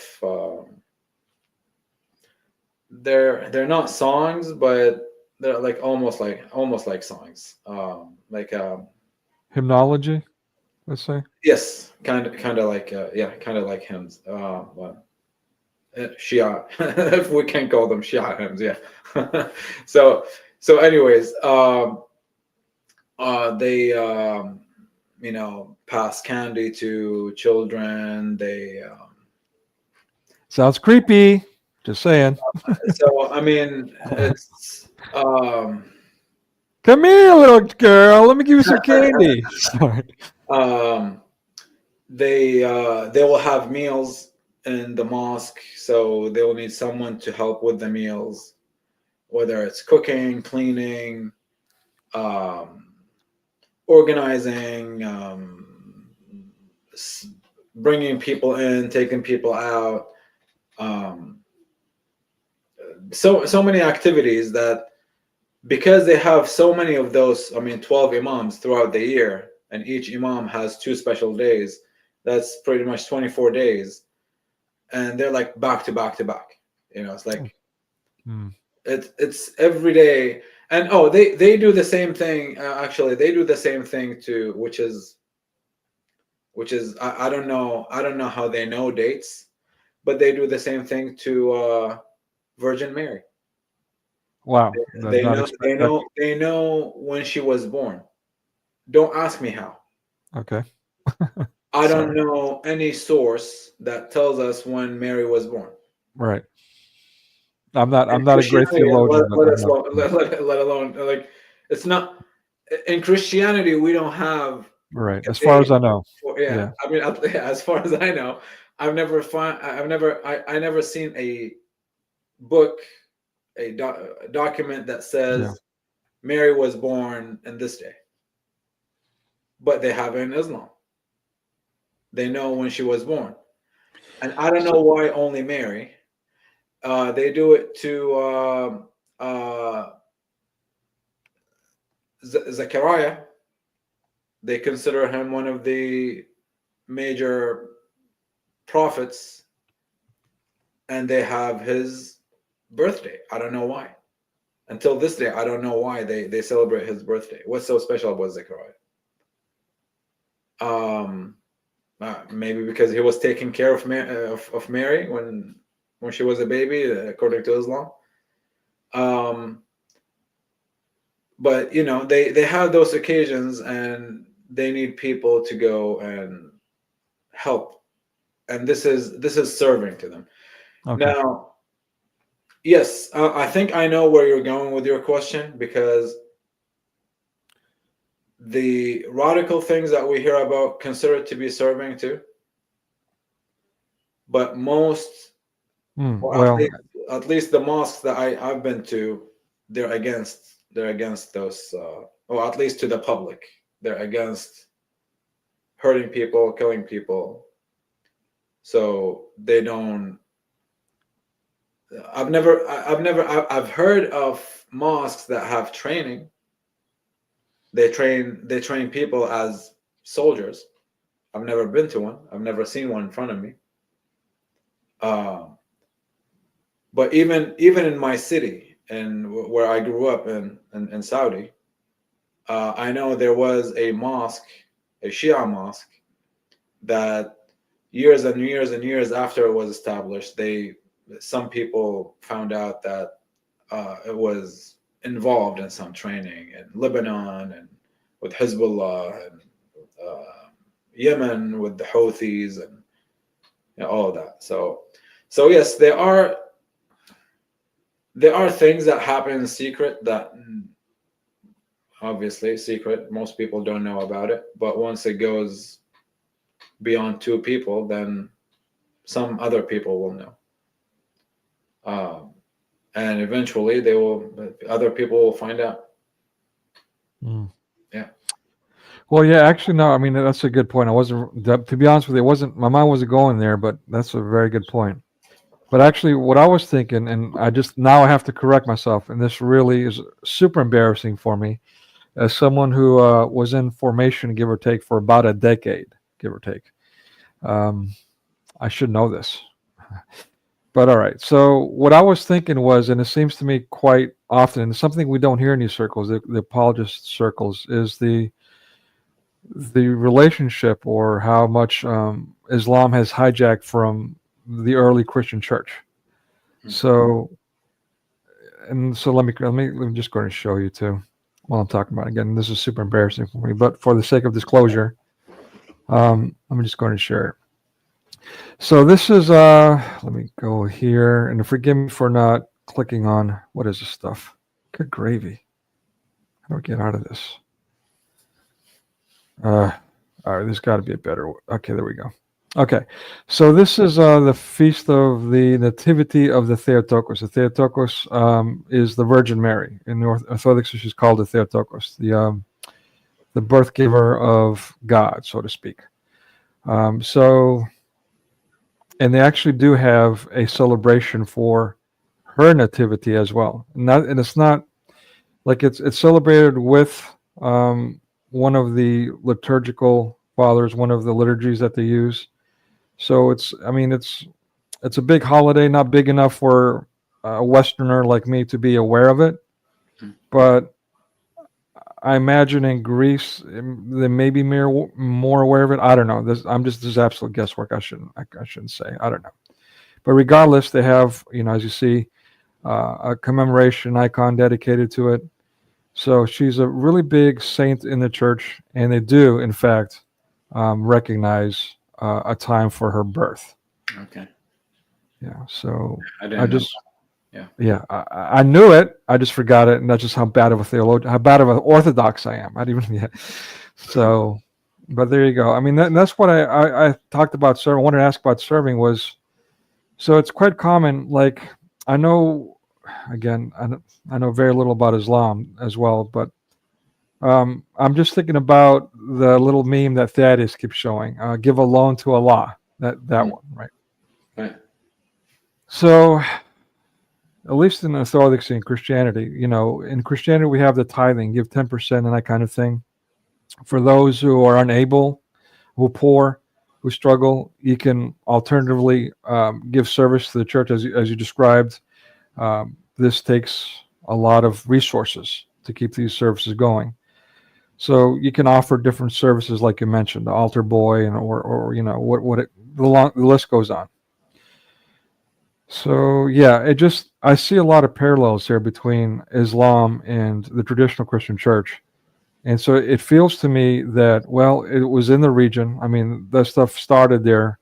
And so it feels like a lot of these traditions were hijacked and then converted into something Muslim. Right. Yeah, it's if you really if you dig deeper in Islam, you would notice a lot of similarities with Judaism. Yeah, exactly. Especially the early Islamic teachings, and I believe that Islam is actually a heresy, a group of Jews who were kicked from wherever they were. Let's say they were in Israel. They came up with this heresy that that they were not appreciated, they were not accepted, they were kicked out from where they were. They went to Arabia. They started this cult. This is what I believe. Okay. All right. So let's table that because, yeah, I'm definitely. I think some people right now are their heads are exploding. How dare you? But I mean, as far as the first part of that goes, I agree. I relate. And again, the early Christian church was really just a continuation of Judaism. So a lot of the Judaic customs were all but identical to the early Christian church practices, which a lot of people are not familiar with. So yeah, I mean, it makes perfect sense that Islam was basically, as you said, taking that, and to me, I use the word desecrate. It seems to me like they went out of their way to do the exact opposite of what Judaism, Christianity was. Right. And that takes us to something I keep referencing myself with the Satanic Church, is something they call uncreation, which is exactly that. To do the exact opposite of creation, the exact opposite of the commandments, the exact opposite of Scripture. That is their goal. Wow. And I don't think there's a coincidence. I think there's an obvious parallel and relationship there. I was gonna say it sounds like Muhammad. Yeah. All right. So, what are some of the things? Okay, so you mentioned a couple of things. It was his wives, learning about his wives, and oh boy, this is my memory. I say I've got the memory of a goldfish. What was the second thing you mentioned? Pilgrimage. The Hijra, right? Okay. So what was it about the Hijra that really bothered you? It's not really the Hijra itself, is the rituals that they do during Hajj. The rituals that they do during Hajj was that they were there before Islam came. Hajj, yeah. Reading about different Kaabas. The Kaaba is the black cube that they go around 7 times. There were more than 24 Kaabas only in Arabia. That people will go do the same rituals in there. The rituals that they do, excuse me, the rituals that they do, they're always involving stones, if you notice. Yeah, that's I have Yeah. noticed. They go around a stone, this cube, 7 times. They kiss a stone. They go between Safa and Marwa. They go 7 times. Safa and Marwa are supposedly mountains. They're not mountains. They're like little piles of rocks, stones. Again, they go pick up 7 stones to stone a stone. They have pillars are made out of stone. They say this pillar is where Satan is, and they throw stones at him at these That's right. Okay. pillars. Yeah, So I remember. everything that they do involves stones. They face a stone when they're praying, and well, guess what? The Shia people will have a stone to put their forehead on top. Muslim Sunnis don't do it, but Shia will have a stone they use for prayers, and they will put it on the ground. So whenever they do, when they do the sujood, when they put their forehead on the ground, they put it, instead of on the ground straight, they put it on that stone. Lord. Yeah. You So just everything that they do, every single thing that they, especially during Hajj, everything that they do involves stones in it. okay. And CP had talked about it in this segment. I've got it in my little documentary thing. He found a hadith that talked about how even the stones were singing praises to Muhammad. Right. So This is what happens when people do shrooms. right, exactly. Right. So anyway, yeah, but it's funny how. Anyways, I don't want to get off on a tangent. We'll just leave it at that. All right. So now let's talk about, yeah, your conversion, man. Like, so now you're disillusioned. You're, you're like, okay, this can't be the real God. I'm leaving Islam, and I don't know what. What happens next? Actually, before the questioning and all of that, I already lost this holiness to the Quran. Mm. In Islam, the Quran is holy. You cannot take it to the bathroom. You cannot leave it open if you're not reading it. You're supposed to put it on the top shelf. You cannot put it on a lower shelf. You cannot take it to dirty places. You cannot touch it if you're not clean. All of that, the words in it are holy. You cannot read it in the Quran even if you don't have. You cannot read it in the bathroom even if you don't have the book itself in the bathroom. So, anyways, I lost this holiness that are linked to the Quran and Islam, and then it happened that I read it again, but without the holiness. So I grew up reading the Quran. I assume, okay. I used to read the Quran, especially like now we're in Ramadan. Mm-hmm. Growing up, I used to challenge my friends, my buddies in Saudi, that we don't only. So there's a tradition that Muslims will do.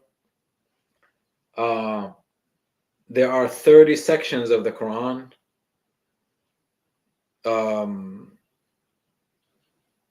The Ramadan has 30 days. If you read one section of the Quran every day. By the time Ramadan is over, you read the whole Quran. So most people do that. I would say 95% of Muslims at least finish the Quran one time. Now I would challenge my friends, because we're fasting, we don't want to read the Quran from cover to cover only one time during this month. We'll do it more than one time. And by the end of the month, we will, we'll ask each other, how many times did you read it?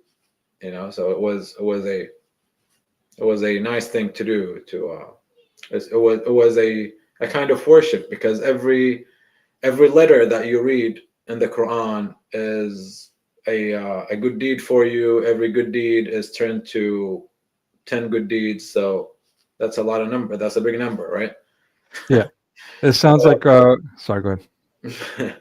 So yeah, so when I saw the Quran, or when I read the Quran with no holiness in it, then the things that I was reading, I could ask about, because now it's not holy. It's not, to me, it's not, it cannot be the word of God.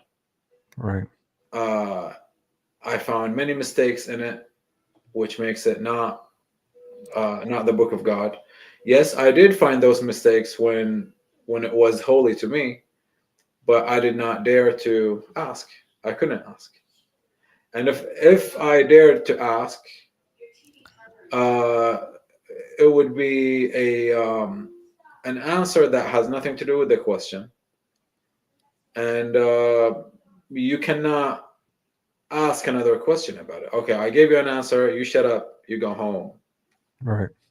You don't need to know. Right. So I mean, my brain doesn't work this way. My brain works when I ask a question, you answer me. If I have another question about the answer, I will ask it. If you tell me you cannot ask, well, I'll have to find another religion. Yeah, I mean, so there's something very sad going on here. And again, this is yet another example of how this is the exact opposite of Christianity. At least what I'm familiar with is that you have clergy that are actually welcoming. They're happy when you go in to them with challenges, because they see that as an opportunity to preach, to share the gospel. They want questions. Where with Muslims, you ask them a question, they start freaking out, they're getting upset. They attack you, they run off, right? Yes. It's the exact opposite. That's the sad part.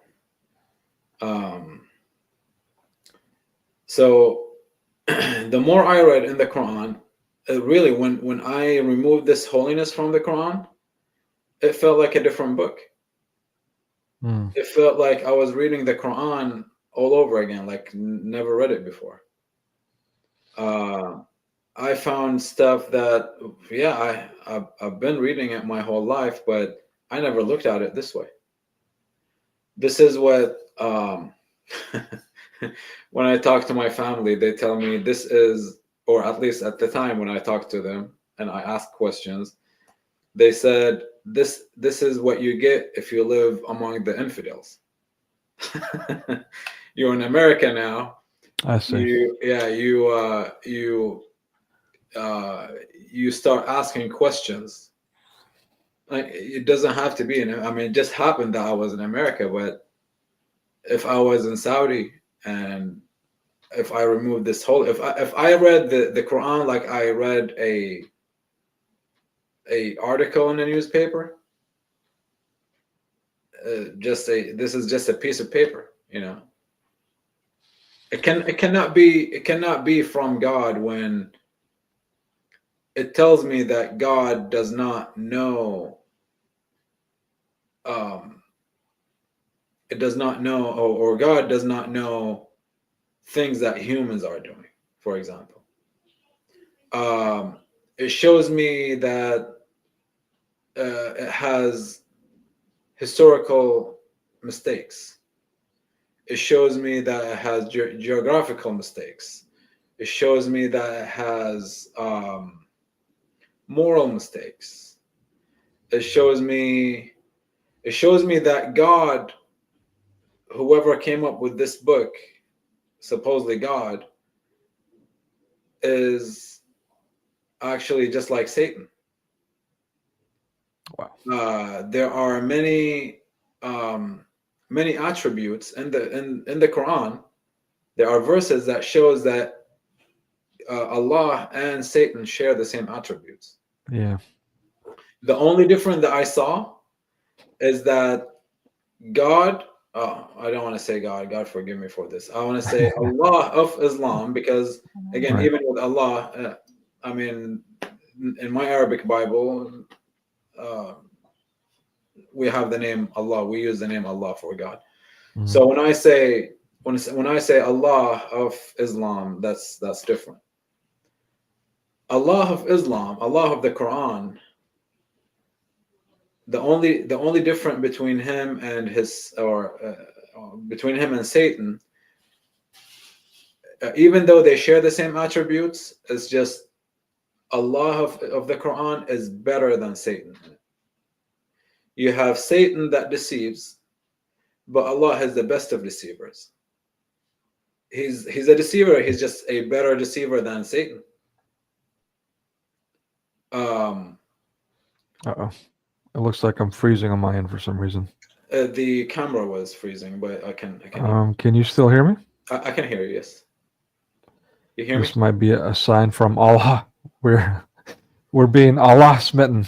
There we go. All right. Can you still hear me? Yeah. Yes. Yeah. Okay. All right. I think that was on my end. My apologies. It might be storming outside. Yeah, you froze just a little bit, but I could hear you and stopped. Or now I can hear you and see you. So, anyways, the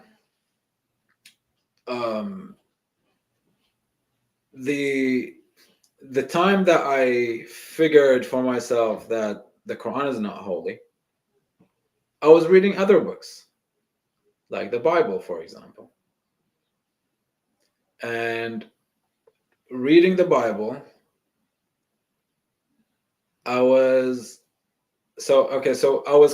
before reading the Bible, I was comparing Allah of the Quran to Satan.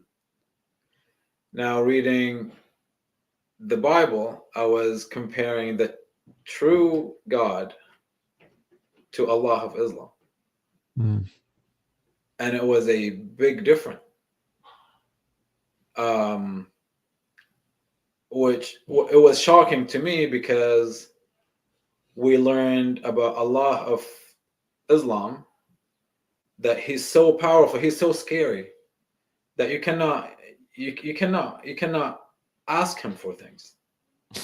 You do what he wants, and you cannot ask him for things.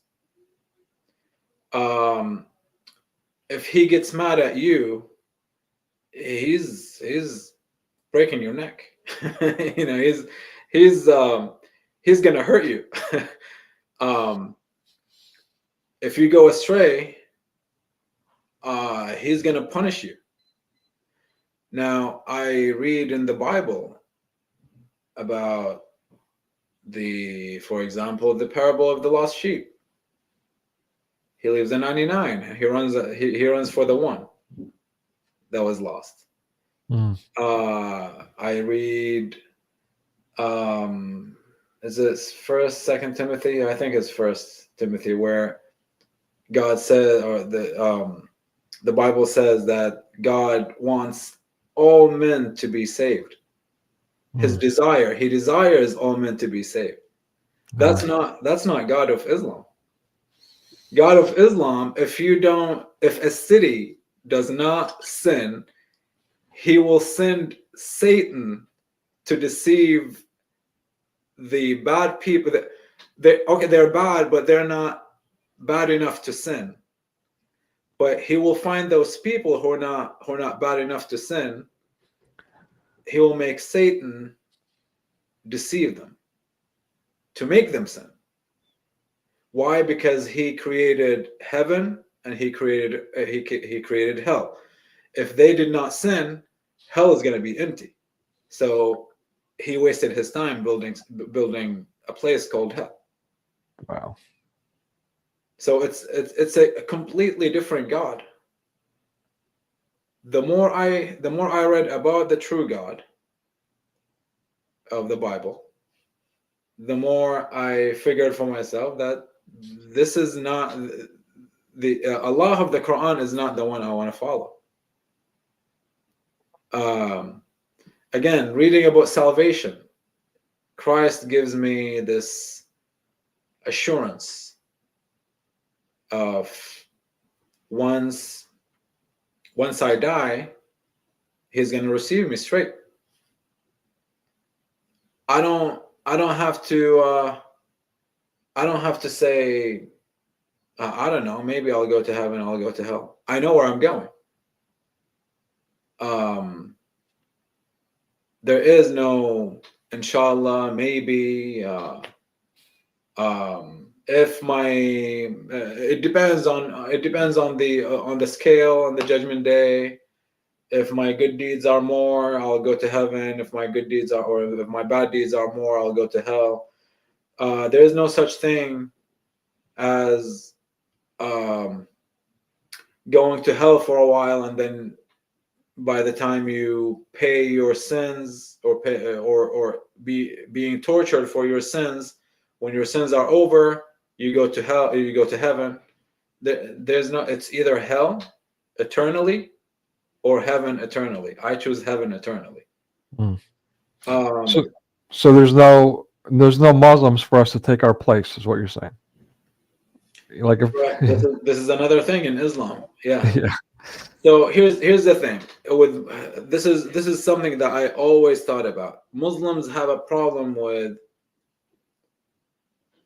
Jesus being our savior, but they don't have a problem with Jews and Christians, who are the worst creatures, being their saviors. Wow. I never mind blown. Yeah, it's crazy. It is mind blowing. It's like, how do you say that? Oh, you guys are, Wow. you guys believe Jesus can save you. He cannot save himself, they say. But the hadith says that Muhammad said, sorry, not Jesus, that Jews and Christians will be your ransom. So they are your saviors. So you believe in a savior, or saviors, because it's not only one savior; it's all Jews and Christians. I like that. Yeah. So they believe in Jewish Christian saviors. Yeah. I like it. And of course, it's got to be a pantheon. Right. All right. All right. So I know we said a couple hours, and we've hit that mark. But I've got a couple of questions, if that's all right. That's fine. Yeah. I mean, if you have time, yeah. I mean, it's Saturday. Cool. We're not doing anything. All right. Thank you. Well, yeah.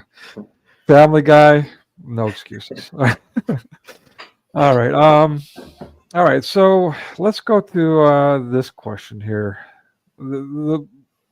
Lately, like I imagine you've studied a lot about Christianity, about Islam.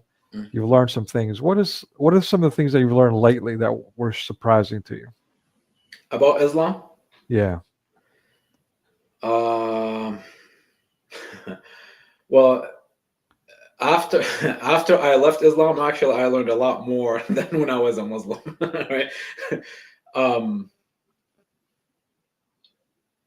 But that's a tough question. All right. Something that the attributes, the names, the 99 names of Allah in Islam. He has 99 names. Most Muslims know them by heart, because the more you say his names, that's you calling on God, or Allah of Islam, and that helps you to go to heaven. But there are two big schools in Islam, and this is Sunni Islam. there is Al-Azhar, Egyptian school, and then there is a school of Saudi Arabia, Qura. So all the laws, all the Sharia laws come from those two schools. And lately, I want to say 5-6 years ago, I think, the University of Al-Azhar, the one in Egypt, canceled about 20 names of those 99 names. You can do that? Well, they did. All right. They canceled them because they figured that those names are not, I guess they're not fitting for the majesty of God. Mm. But they just figured it out now. Mm. After 40 years. Why not? And they're the ones that came out with the Hafs, right? So Yes. Yeah. Yes. So not only are they renaming their God Allah, all the names and attributes and whatnot, but they also got, they argue, the modern official doctrine of Islam. Is that fair to say? Yes. And speaking of Hafs too, the Quran that they get it from someone who's considered to be a liar and a thief. No kidding. Yeah. This one I haven't heard. Hafs is actually, do you know about Sahih and Da'if Hadith? Yes. Yeah. But so in case people don't know, would you mind explaining that? So Sahih means authentic or correct. They use it for authentic. Da'if means weak. And that goes according to the chain of narration. The people who say the hadith to us. The hadith usually is said by this person said that this person said that this person said that they heard from their uncle that they heard from their and that's completely reliable. They got the chain of narration for authenticity. So the names will have to be people who are known. They know who they are. They know who their families. They know of other hadiths that they said. It cannot be from someone that they don't know. Mm-hmm. This is how they figure if the hadith is reliable or not.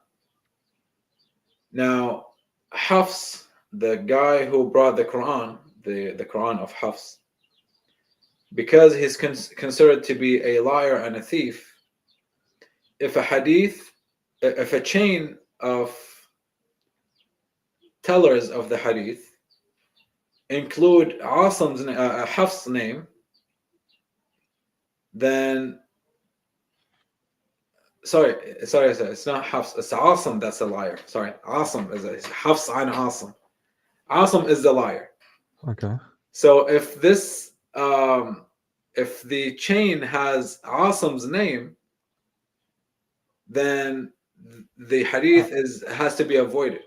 I see. Okay. Yeah, but they take their Quran from. Okay. All right. Now you ask yourself, what is the Quran? The Quran is hadith because it's spoken. It's not. It didn't come from the heavens on a piece of paper, right? So in Islam, it says God or Allah tells Jibreel, Jibreel tells Muhammad, Muhammad tells his companions. So it's all hadith, it's all spoken. Hadith means speech. Interesting. So if Muhammad tells his companions tell each other, and somehow it gets to Asim, and Asim says it to Hafs says it to us. All right. Then it has Asim's name in the chain. But it's still gold. It's still the best. And there you go. There you go. So there you go. All right. Okay. All right. This is wow. Thank you. I never looked at these things like this before. This is brilliant. I greatly appreciate it. Yeah, I mean, when you're learning about it, it's difficult to learn all of these things all together, Hmm. because then you get confused. You forget a lot of stuff. Um, you don't take enough notes. Um, it's like when you're studying the Bible. Can you do you go chapter by chapter, verse by verse, or do you go study the whole Bible at the same time? There's no way you will, even with you knowing the whole Bible, you grew up reading it. Um, Reading it all at once, you'll never understand anything of it. Yeah. All right. All right. So let me ask you this. Let's get to this. All right. So kind of sort of going back a little bit, and we haven't even got to your conversion yet, by the way. But let's get to that. I want to ask you this first. Actually, you know what? Let's get back to your story, and we'll get to this. All right. So now you've left Islam. You're kind of like you're still searching, as you said. You're reading different things. You're reading scripture. You're reading the Bible, the actual Bible, and so on. You're searching, Mhm. but you're kind of in the wilderness. You're kind of in a gray area. You're not sure. Is that right? Yes. So what happens to make you say, "Oh, wait a minute, maybe Jesus is God"? Oh, that would be reading the book of Mark. Nice. Reading the book of Mark is, I mean, um, I found the deity of Christ all over. Um, Jesus being stoned, or the Jews tried to stone him because he made himself equal to God. The even evil spirits were telling him that he's the son of God. So here's the son of God. This is a big thing to me. When I read the son of God, and Muslims always say this, well, is he the son of God or is he God? Hmm. Well, if you're the son of God, you have the same nature as God, as your Hmm. father. If I'm a human, I have a son. My son is a human. So, is he the son of a human or is he human? All right. So I have a father, earthly father. I'm his son. Am I the son of a human or am I human? I mean, that's the nature. The nature is being human.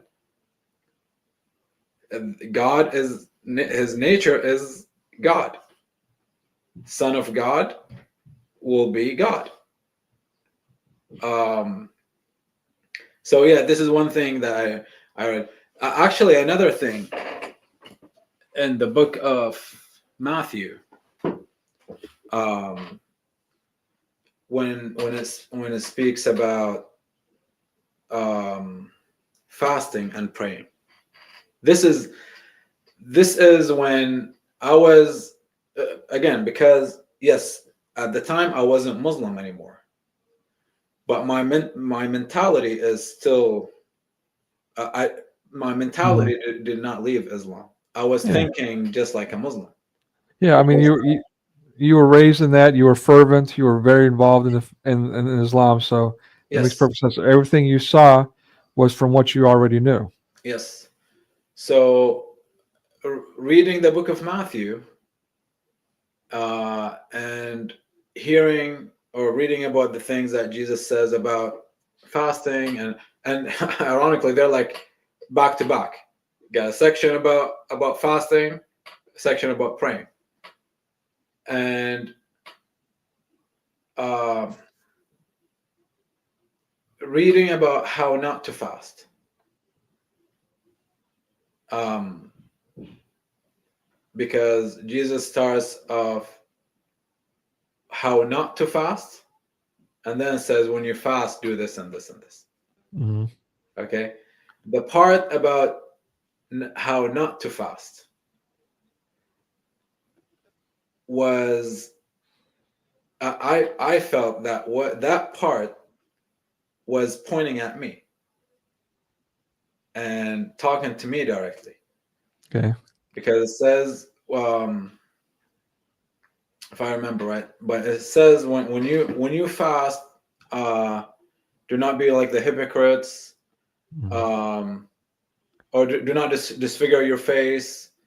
Do you have it? Let me No, yeah, I don't. I'm looking it up now.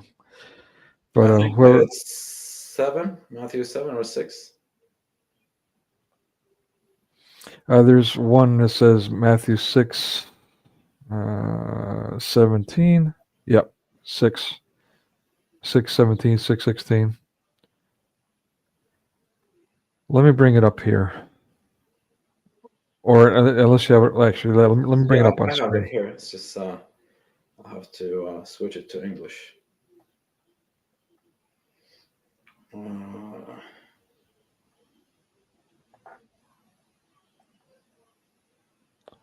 There you go.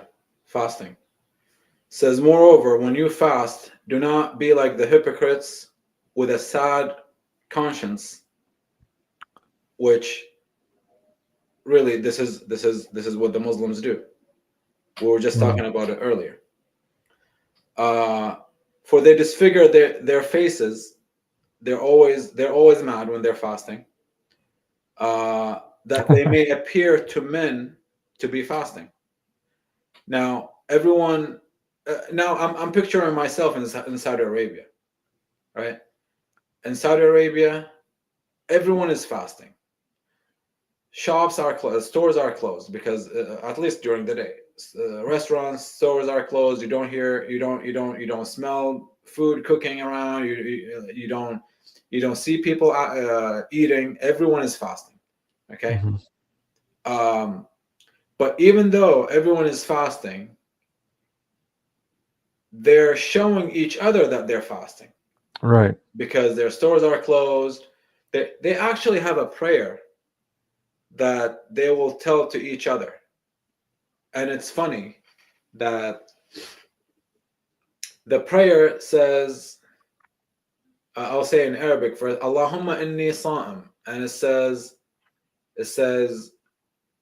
literally it says, oh God, I am fasting, as if God doesn't know. But the meaning of this prayer, and they have to say it out loud, of course. The reason of this prayer, or the reason for them to say this prayer, is that they're hungry, they're thirsty, they're not they if they're smokers, most people smoke in the Middle East. They didn't smoke since morning. When they say, "Oh God, we are fasting," it's not for God. They're not telling God. They're telling you, and that tells you to stay away from them, because they are fasting and they don't want to break their fast on you. And that's by cussing you out, or Yeah. hitting you, or they don't want to do something that will break their fast. And they literally, I mean, you hear it all the time. And I mean, as I was fasting in Saudi Arabia, that's the most word that I heard during the day. Mm. I'm fasting, stay away from me, don't piss me off, basically. That's so. Yeah, Yeah. this is why they use it. Yeah. Yeah. Says, I say to you, this is Jesus, I say to you, they have their reward. People who show that they're fasting, they have their reward. But you, now, how to fast, 17. But you, when you fast, anoint your head and wash your face, so that you do not appear to men to be fasting. So your fast supposed to be a regular day, or your day of fasting supposed to be a regular day. When you're fasting, most people that I know, they fast. Their own wives don't even know they're fasting. Their own kids they don't notice that they're not fasting until, or sorry, their own kids or their own household don't notice that they're fasting until second, third, fourth day of not having lunch with them or dinner. Mm-hmm. And even then, they won't ask if they were fasting. They'll just figure it out for themselves. Okay, they're fasting. We're not going to ask them to come and join us for dinner. Mm. Your wife will ask you or tell you dinner is ready. Oh, I'm good. Okay, I'm good. And you don't have dinner that day. She'll ask you tomorrow night.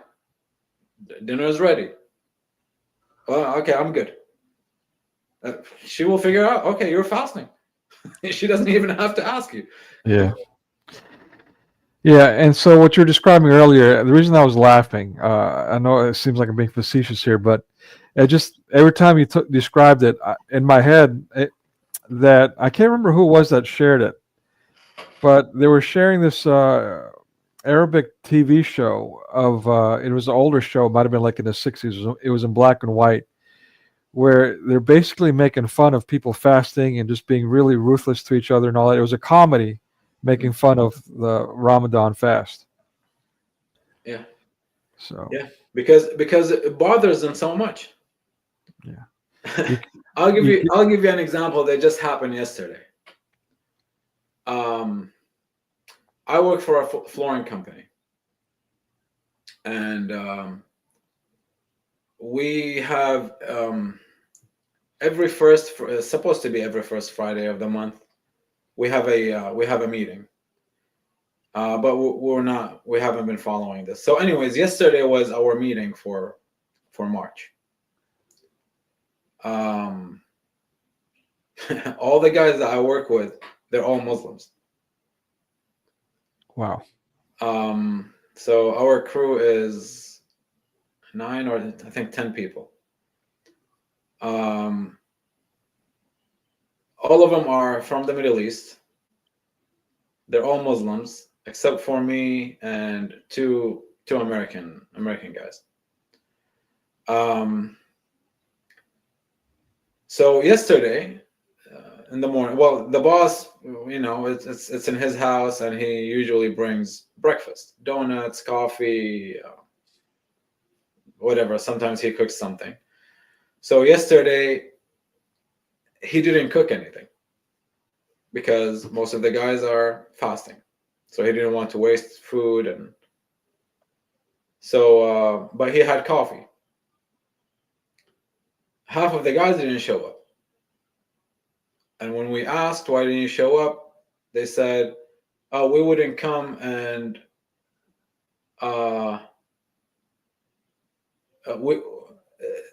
we don't have to come and watch people eat in front of us." Mm. So like, maybe you should be a Christian. Maybe you should become a Christian, and you don't have to you don't have to fast the same way that you're fasting right now. But yeah, I mean, this is just a silly example. It's like I'm missing hours of work because I mean we're getting paid for those hours, the meeting. You're missing hours. You're missing a meeting because you don't want to watch people eat in front of you. So like, Yeah. if I was the boss, this would be your last day at work at this job. Right. You would be fired. Yeah. But then, yeah, I could see. I don't want to say too much, but yeah, I could see how that might turn out. That's what I'm going to say about that. And this is what's holding the boss of firing people, because he always think about, oh, this is a freedom of religion, and Right. well, okay, freedom of religion, but you're paying them for hours. Right. Their job, you're not asking them not to fast. You're telling them that you have a meeting. Come show up to the meeting. I'm paying you for those hours, but instead you decide to stay home.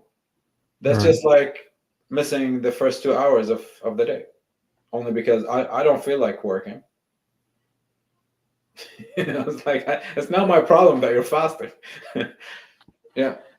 Yeah. Another thing in the book of Matthew, prayers.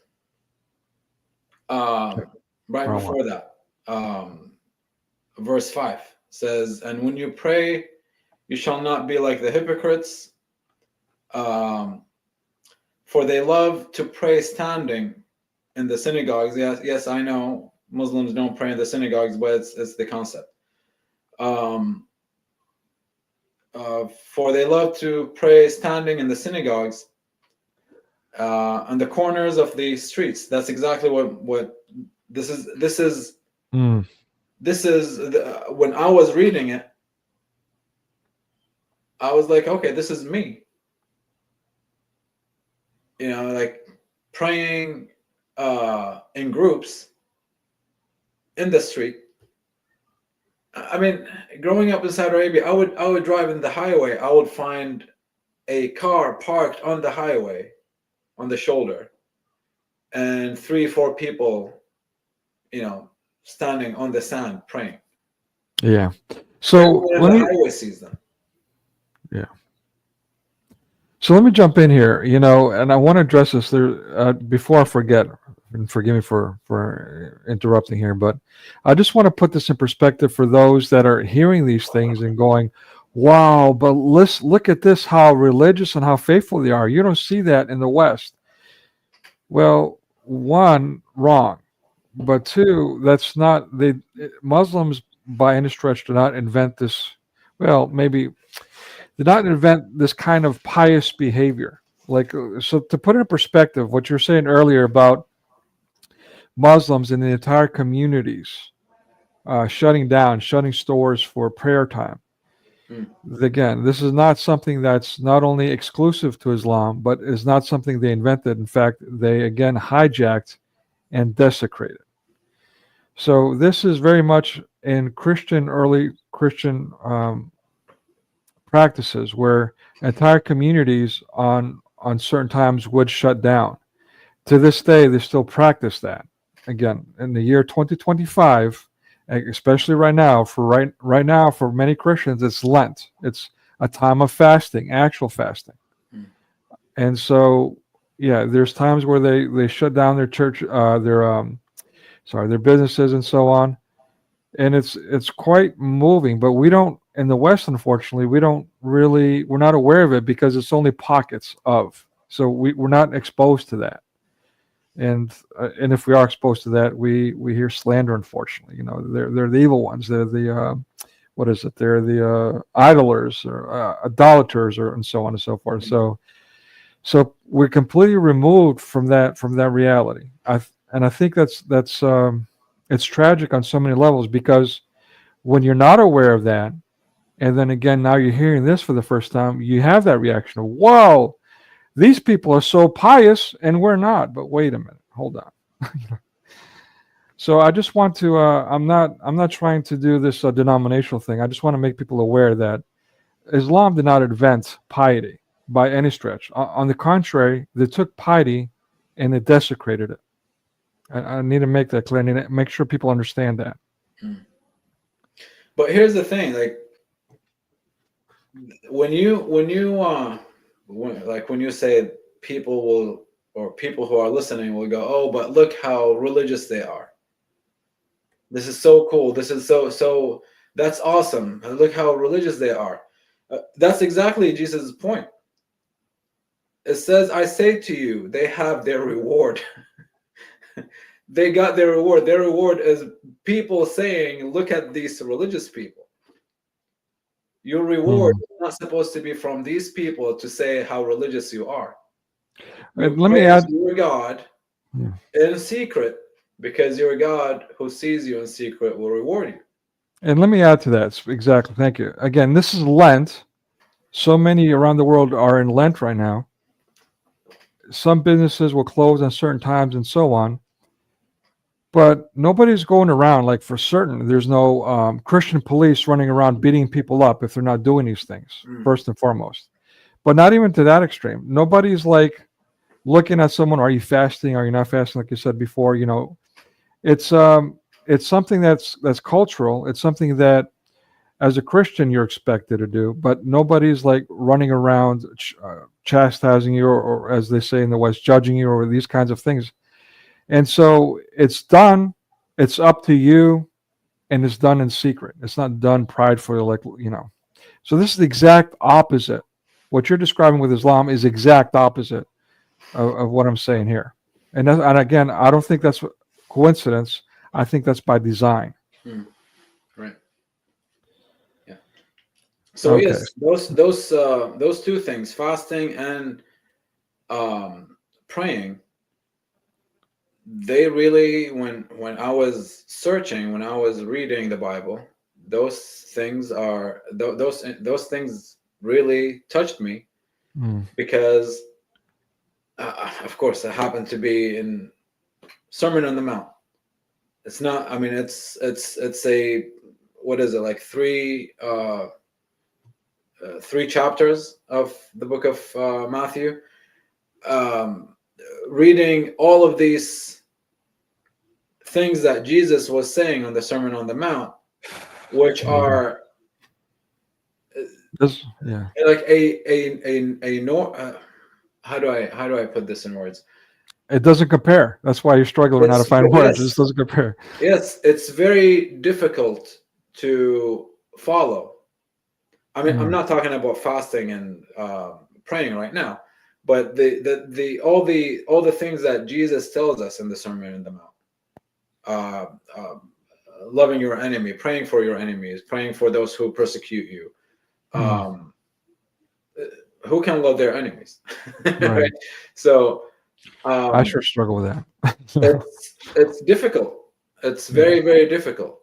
But then things. So yes, once you start reading in the Sermon on the Mount, you cannot stop reading, because you go like, okay, he already said this. What is he gonna say next?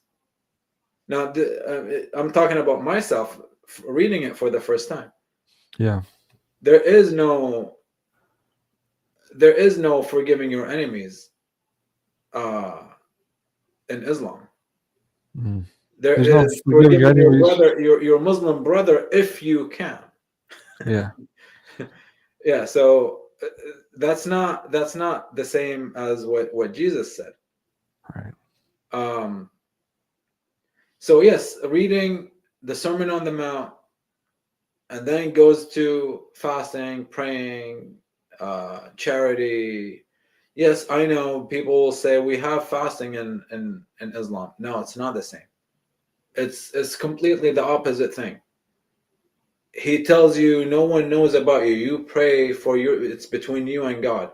Well, guess what, Muslims? The whole world know about you fasting in Ramadan. Yeah. It's not just your neighbor because he's fasting too. It's not your family because they're living in the house. It's the whole world know about you. So I guess you got your reward, right? And the reward is their own. Again, this is judgmental, but yeah. I mean, the reward is their own self-destruction, just their own behavior. They're just so destructive, not only outwardly but inwardly and with each other. It's just, right. Yeah. I mean, the proof is in the pudding. And again, let me just to reinforce what you're saying earlier about the Gospels, about the Sermon on the Mount. Great example. I mean, again, it's beyond human wisdom. When you read it, it's just so profound. It's like, wow. And like you said, it's a walk in life. It's a life study to fully understand what God is, even the wisdom God is trying to instill in us. Right. Brilliant. But yeah, so it started from there. Started reading the Bible. But then, really, I mean, the first time I read the Bible, to be honest with you, I read it to find mistakes in it. See what I mean? There you go. Right. So, and I was like, okay, started reading the Old Testament. And then, whenever you get in the book of Numbers, for example, the book of Leviticus, and all the laws, all the tribes, and there are this many of this tribe, this many of, and I'm like, why do I have to learn any of this? Why do I have to learn how many people? How is it in my head? I'm thinking like, how is it? Why would God, if this is the word of God, why would God want me to learn about all of these tribes that left, or how many people of this tribe that left? Or, I mean, yes, later on I understood, but at the moment I did not know. So I was skipping all of this. It was like boring to me. Now, because reading the Quran growing up, and it jumps from one prophet to another, to one story to another, so it's not like a story like the Bible. When it in the book of Exodus, it tells you about what happens during the Exodus. In the book of Genesis, it tells you about the starts with the creation. Then it tells you about all the things that happen in order. You read the book of Joshua, it tells you what happened in the book of Joshua during the time of Joshua. It doesn't jump from one story to another. So it's a continuous story that you actually could finish. You keep reading and you don't stop reading it until it's done. You want to know what happened next, because it's a story. You want to know what happens next in the story. So, but again, reading, when I got to the New Testament, that's when it was different to me, because it's a completely different story than what I heard in Islam.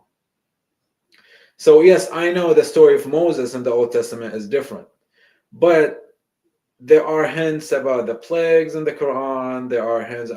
They are wrong, but it tells me about the splitting of the sea. It tells me about Pharaoh. It's kind of similar stuff, Yeah, maybe details are different, but I wasn't really worried about details.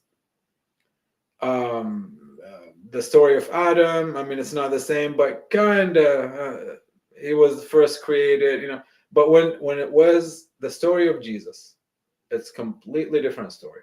And the more you read, you go, where are the mistakes that I've been looking for? So because my mindset was to find mistakes, read it the first time. Now I'm like, okay, I could not find mistakes. And it's an interesting book. You know what? I'm reading it again, but my mindset is different now. I'm not trying to find mistakes. I'm reading it because I want to read it. I read it because now I'm taking notes. I'm studying it. When I read about Adam, I'm studying about Adam. When I'm reading about Noah, I'm studying about Noah. When I'm, it's not like I'm trying to find mistakes. So anyways, I kept it for myself. That, of course, I was married at the time, but I did not tell my wife that I'm not Muslim anymore. Oh, wow. Well, Yeah. that sounds intense. So only because when we were Muslims, my wife, I'm married to a American girl. So okay. she converted to Islam when we met. She was already a Muslim. Wow. Okay. Yeah. So before we met, she became Muslim. So I was happy that I'm marrying a Muslim girl, because I don't have to convince her of Islam now. The only thing I keep telling her this, said half of the job was done to me. And when I say half of the job, it's because I'm Shia. She was introduced to a Sunni Muslim. So she was already Muslim. She took her Shahada before we met. But now I just have to introduce her to Shia Islam, which she learned about and, you know, became Shia.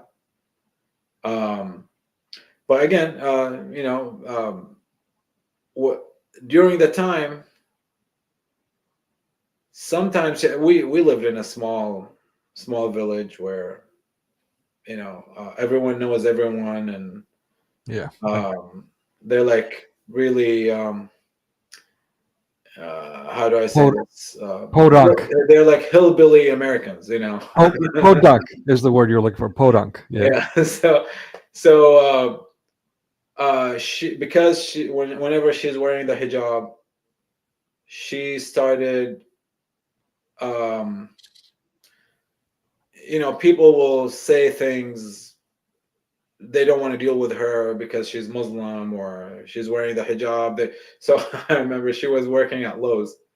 She was a cashier at Lowe's, and she says in the morning she sees all of these contractors, and you know, contractors have like those filthy filthy mouths, and you know, she would hear things in the morning, and that kind of upset her, right?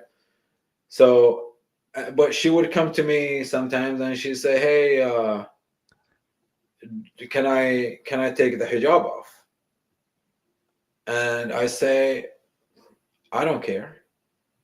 It's like, that's between you and God, right? At the time I was still Muslim, Okay. but I tell her I don't care because, and I joke with her, I'm not the one wearing the hijab. It's you. If you want to wear it, you wear it. If you don't, you don't.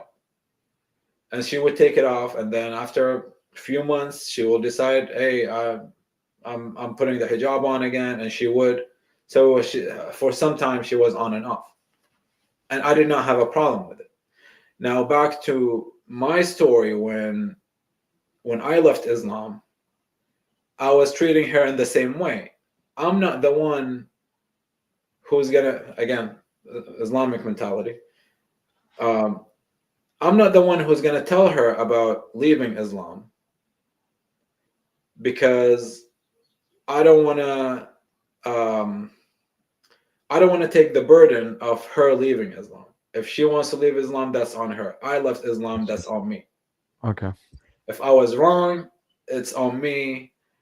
If I was wrong to leave Islam, it's on me. If I was wrong about her leaving Islam, it's going to be still on me. Right? So I did not want to take that burden. I was still, I guess, thinking like a Muslim. So I just didn't tell her. When that phone call with my dad happened, and she noticed, I mean, yes, we were speaking in Arabic. She did not understand half of the things that we were saying, but she knows it was like there was, you know, tension between the two. So she asked, I kind of made up a story, didn't tell her details. Then my mom calls her, thinking that I was, because I confessed with my own tongue saying I'm not Muslim. Now, she is not my wife automatically, because a Muslim man can marry a Christian or a Jew, but a Muslim girl cannot be married to a non-Muslim. Wow. So it's Okay. automatically it's a divorce automatically. Wow. Right? It doesn't need court. It's automatically divorced. Right? Wow. So my mom was calling her to check on her because they loved her. Right?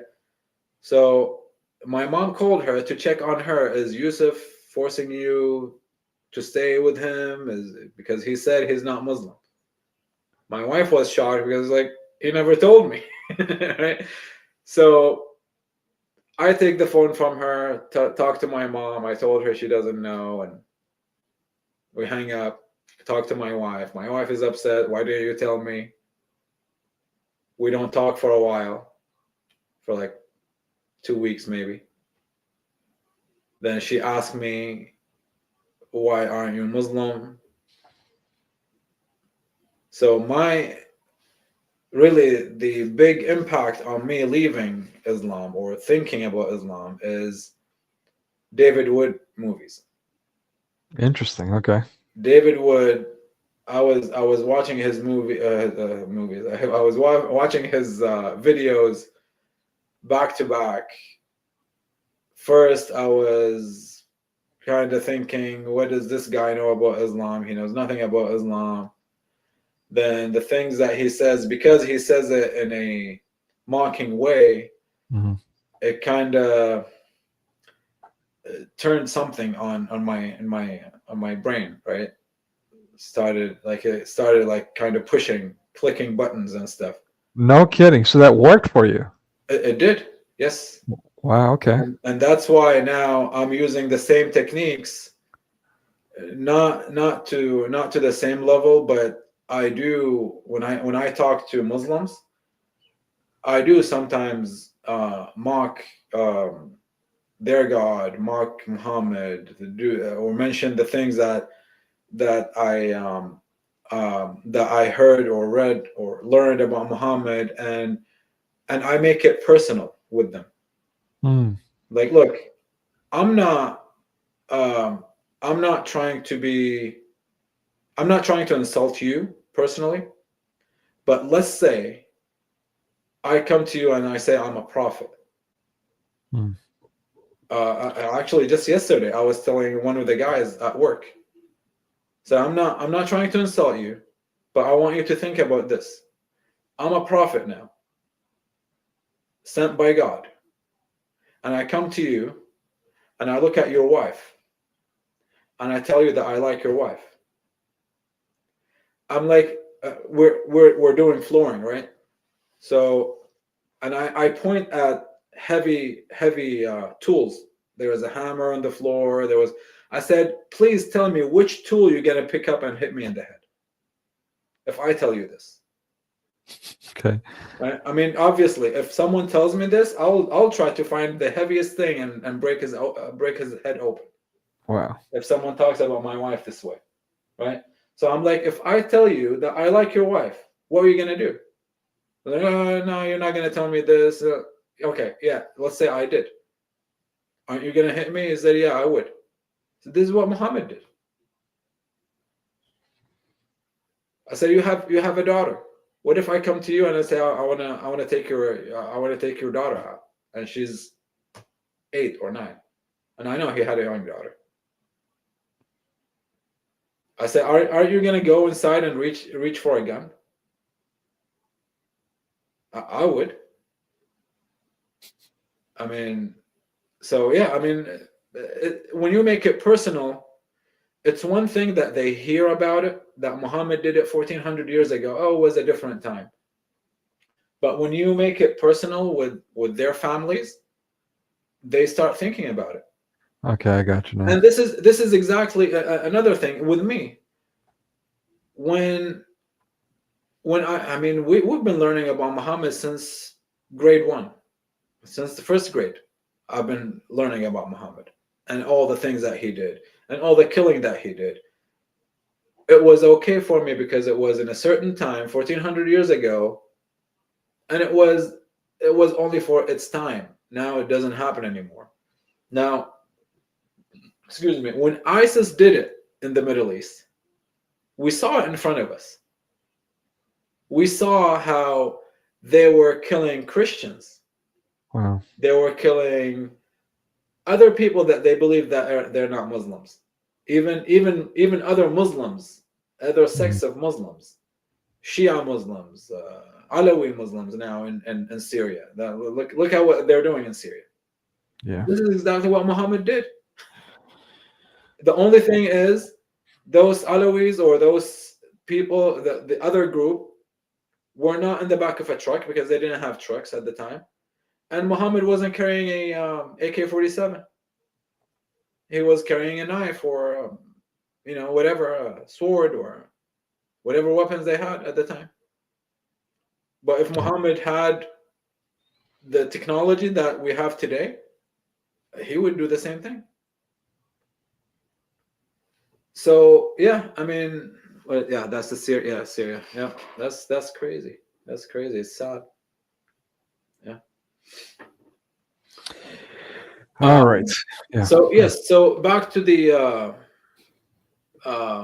when my wife knew, she asked me what made you leave Islam, and I showed her videos of David Wood. She started watching David Wood. She was sitting in the bedroom all 24/7. She never she was like depressed. All the things that she heard. Um, she was watching those videos 24/7. Actually, her her story would if she was telling you the story, it would be David Wood, an apostate prophet. Imagine that. David Wood, a Christian, and an atheist, apostate prophet, who at least at the time he was atheist. Mm. I thank God for his conversion too. Um, those two made her leave Islam, or Wow. helped that she leaves. Helped her open her eyes at least for Islam. Wow. So she watches videos, start taking notes, start learning about Islam, start asking questions, or not asking questions, but searching and stuff. And she would find out that whatever they're saying is true, because they're bringing sources, and she's checking those sources behind them. She knew Islam was not the religion to follow.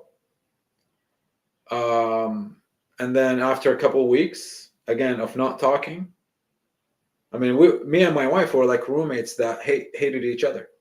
I've been there, done that. I know how you feel. Yeah. Or knew how, yeah. So, but then she asked me, she's like, okay, Yousif, what's next? And I said, well, I don't know. I'm still searching. And I always say this, she was smarter. And she said, well, you don't know, I know. She said, next Sunday, I'm going to the church here, close to us. Meaning, yes, I know she did not become Christian at the time, but what's a better way than searching something else, starting with Christianity, for example. That's the closest thing to where we lived. But she wanted to go to the church and started searching. I did not go with her. I said, no, I'll need more. I didn't really say I wanted more time. I told her that yes, I wanted to go to church, but it's not going to be this church. I wanted to go to a Arabic church. It's something new to me. Yes, I know I read the Bible. I've been reading the Bible. I've been searching and stuff. But if I'm learning a new religion, quote unquote, I want to learn it with my own language, or in my own language. Meaning, I want to go to an Arabic church that will make a big difference to me. I'm not going to go to an American church where half of the things that they talk about I don't understand. Mm-hmm. I want to be able to be among my people and feel more free to ask. Again, the mentality of a Muslim. You cannot ask, maybe those Arabs in the church will help me more. Again, like thinking just like a Muslim. Well, I mean, I would argue that's human nature. Yes. Yeah. The funny thing is, that was, I want to say 4 years ago. Wow. Okay. And she kept asking me for, 5 years ago. She kept asking me for a whole year, almost a whole year. Every Sunday she goes to church. If I wanted to go. No kidding. Yeah. Wow. And I kept saying, no, Arabic church. No, Arabic church. Next week, I'm going to go to the Arabic church. You want to hear something funny? Shoot. The first time I went to an Arabic church was last Saturday. Okay. That is funny, actually. So All right. for 4 years, I've never been to an Arabic church. All right. Right? So, anyways, she, of course, she asked me in the beginning if she could take the kids too. I said, yes, you can take them. She took the kids, again, asking me every Sunday. I kept saying, no, not yet. Arabic church. She started discipleship with a older couple from the church. And something maybe I should add. When we were Muslims, we lived close to this church that today we go to, or now Okay. we go to.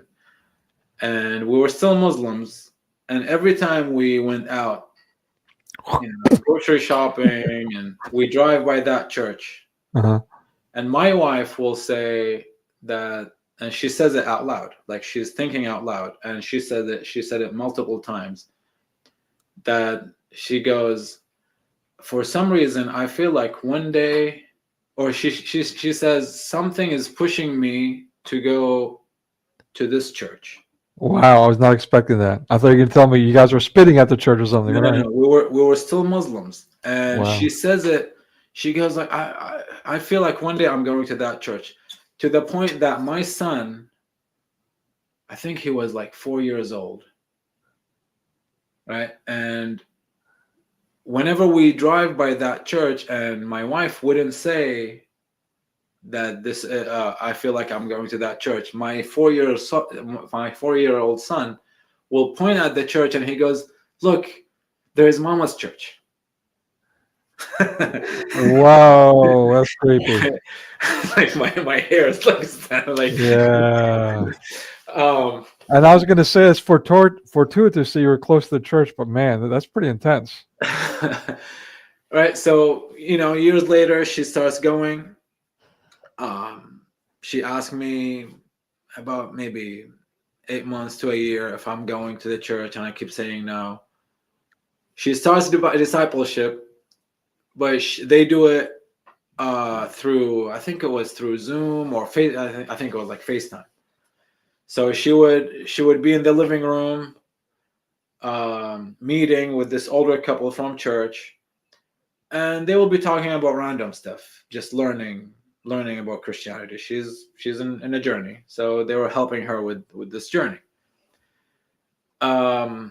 After a while, I found myself interested in what they were talking about, even though it wasn't really new to me, because I've been reading the Bible. Like, I kept reading the Bible. Still, I'm not Christian, but I kept reading.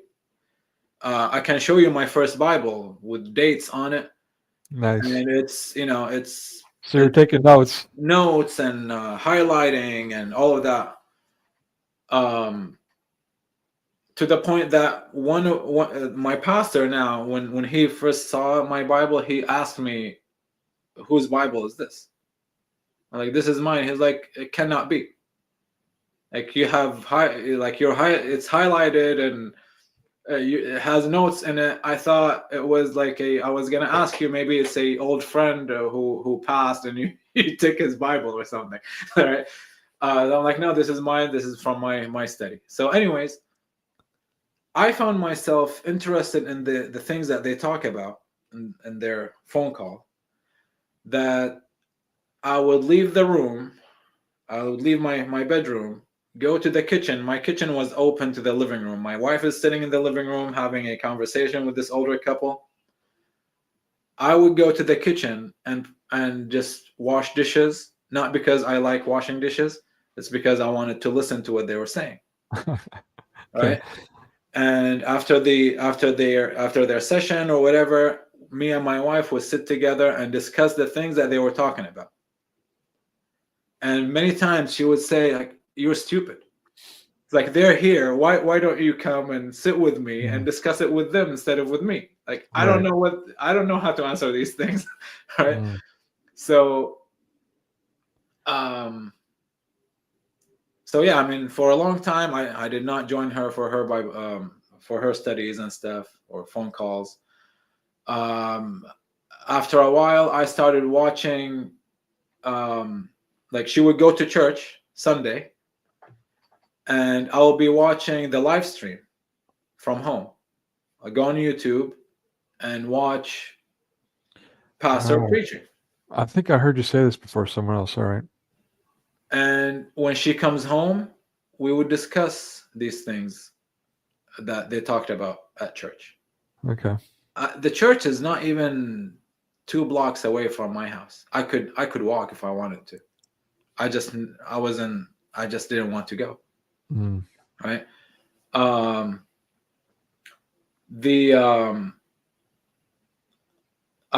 mean, you know, when you plan a live stream and you announce it and it says in the 15th, let's say at 2:00 you'll have a live stream, right? And then there's like a countdown. Mm-hmm. My wife goes to Sunday school, so she goes earlier than when the service starts at church. So before she leaves the house, I will go to YouTube and go to the channel, the church channel, and it will say starting in 4 hours, for example. And I would just wait. I would wait for 4 hours. Like I'm awake and I could have changed my clothes and went to church with them. I just don't. I just watch it from home. So at that time, I considered myself to be Christian, but because of my own stupidity, I did not want to go to church and declare that, you know, I believe in Jesus Christ. I believe that He died for me. You know, to me, I was saying that this is a Muslim thing, like taking your shahada. Okay, all right. You get, it's like, again, because Islam is in everything that we do. Right. Well, the opposite of what we're supposed to be doing, I would argue.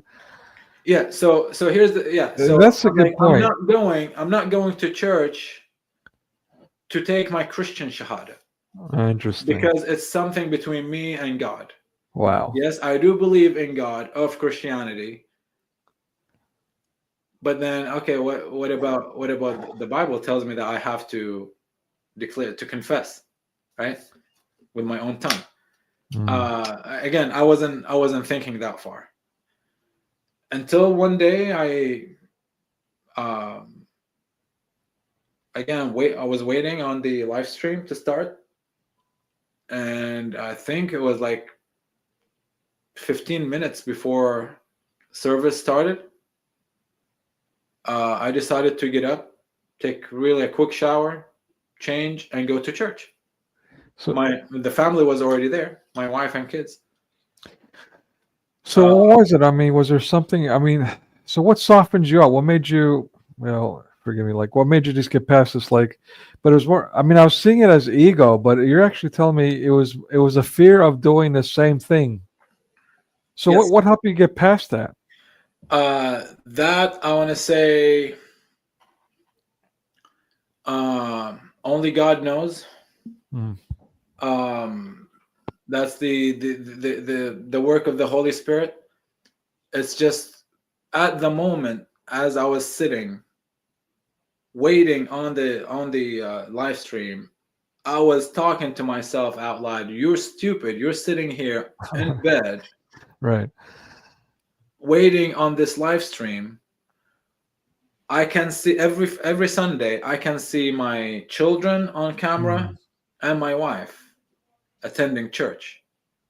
I see them on camera. I mean, yes, it's not on the, it's not on them. The camera is not on them. But when they get up, walk around and stuff, sometimes I see them. Yeah, I got it. Yeah. Like I see them walking, or I see where they're sitting. I see where, but I just didn't want to go, thinking I have to go to Arabic church. Really, I mean, this is the excuse that I was giving I myself. gotcha. Yeah. Um, Okay, I see what you're saying. All right. and I know it's an excuse because, again, after 4 years, I just went to a Arabic church last weekend. Not knowing that it's an Arabic church, by the way. I did. It was just a Excellent. conference. I went there and it just happened that it was an Arabic church. So I'm like, you know what? I'll go Sunday. So yeah, I mean, it's. I think it was more like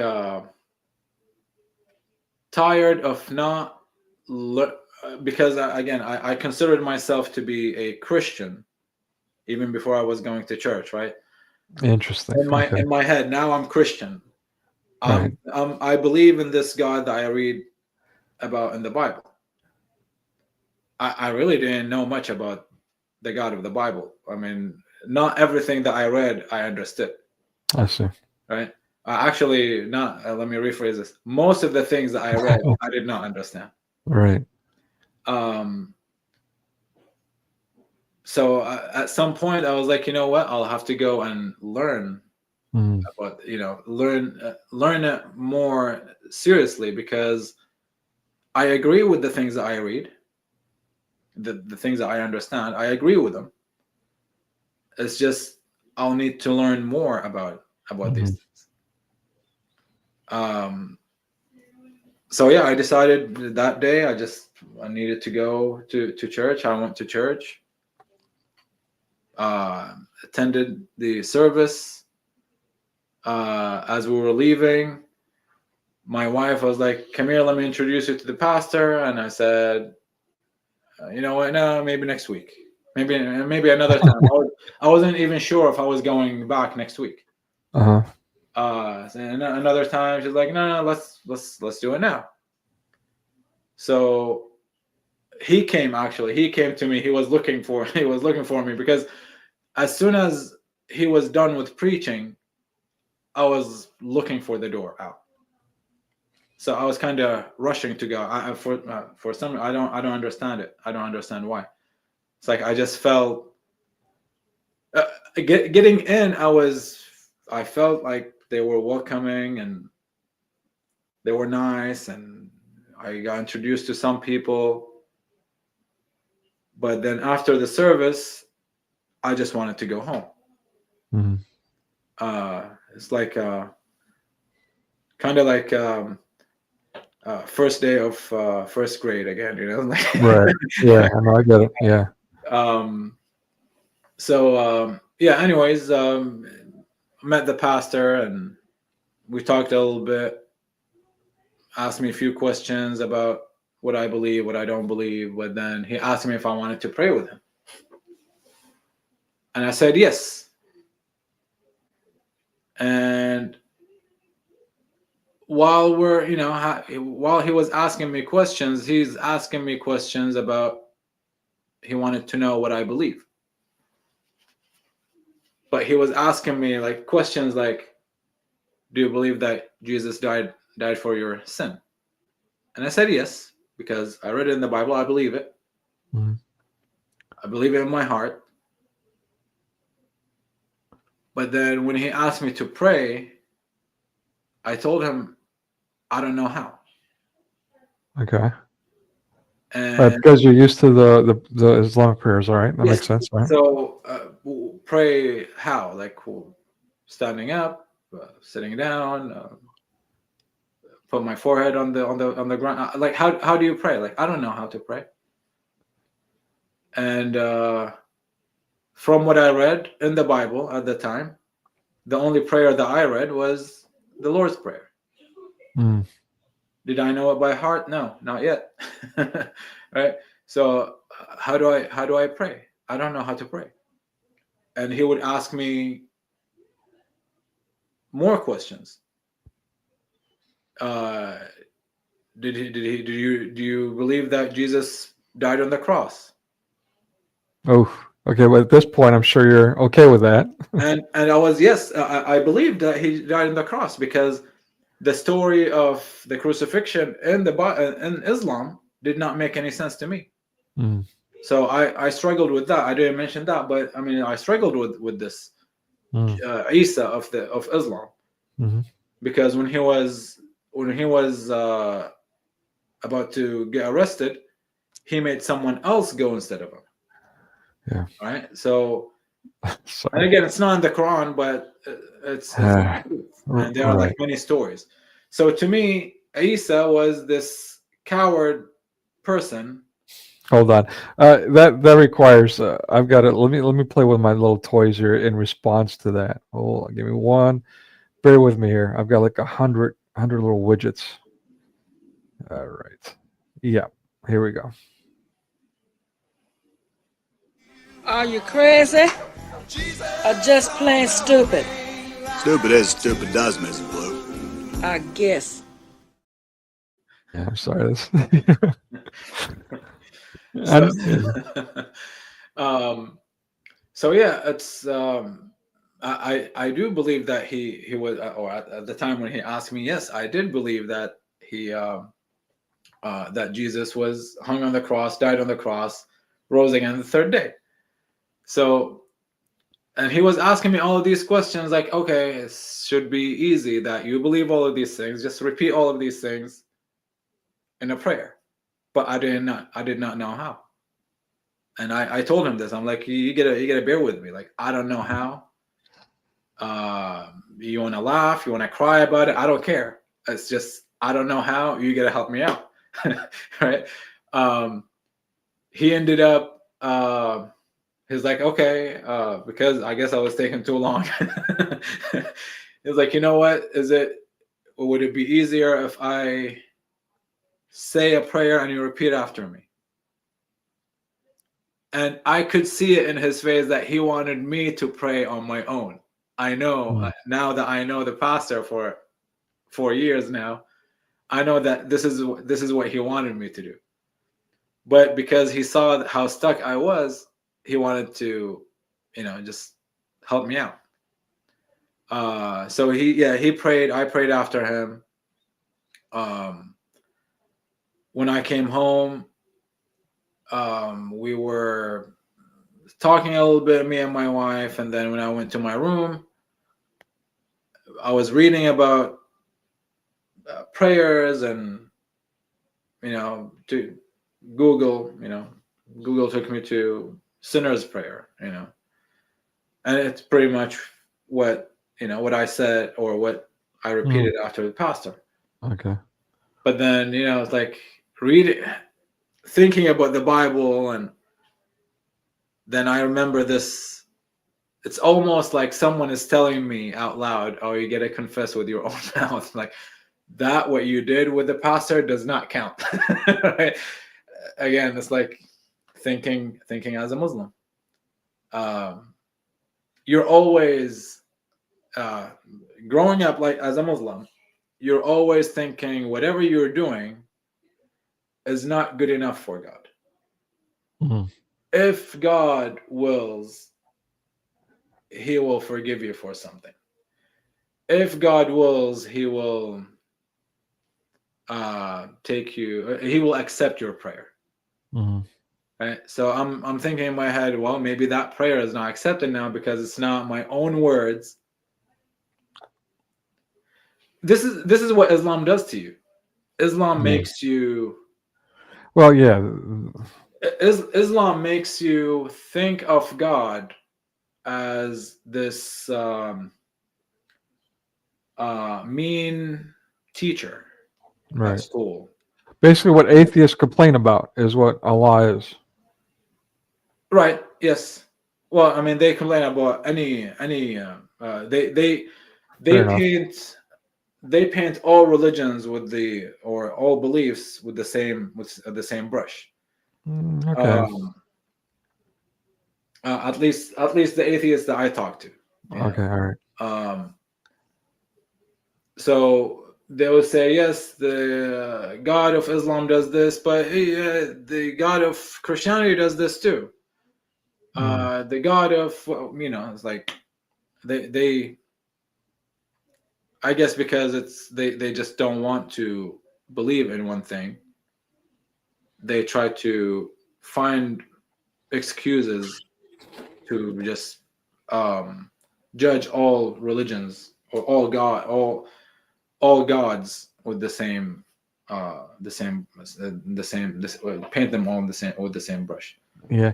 Well, I just I see it a little differently. Just let me explain why I'm kind of like on the fence about that, because I think that's true when they're speaking to Christians, but I seriously doubt they're approaching Jews and with the same fervor or same passion that they do Christians, or even Buddhists for sure, or Hindus or anybody else. Only Christians do they come at with that argument. I could be wrong. Right. So yeah, I mean, since then we've been learning and growing with the grace of God, and serving and trying to now after this some time of us learning and growing, now we're trying to reach Muslims. And it's funny. It's how God works, because I wasn't when I was Muslim, I wasn't friends with that many Muslims. I don't meet Muslims that much. Now that I'm Christian and trying to reach Muslims, everywhere I go, I find Muslims. It's like flies to honey. At work, I have Muslims.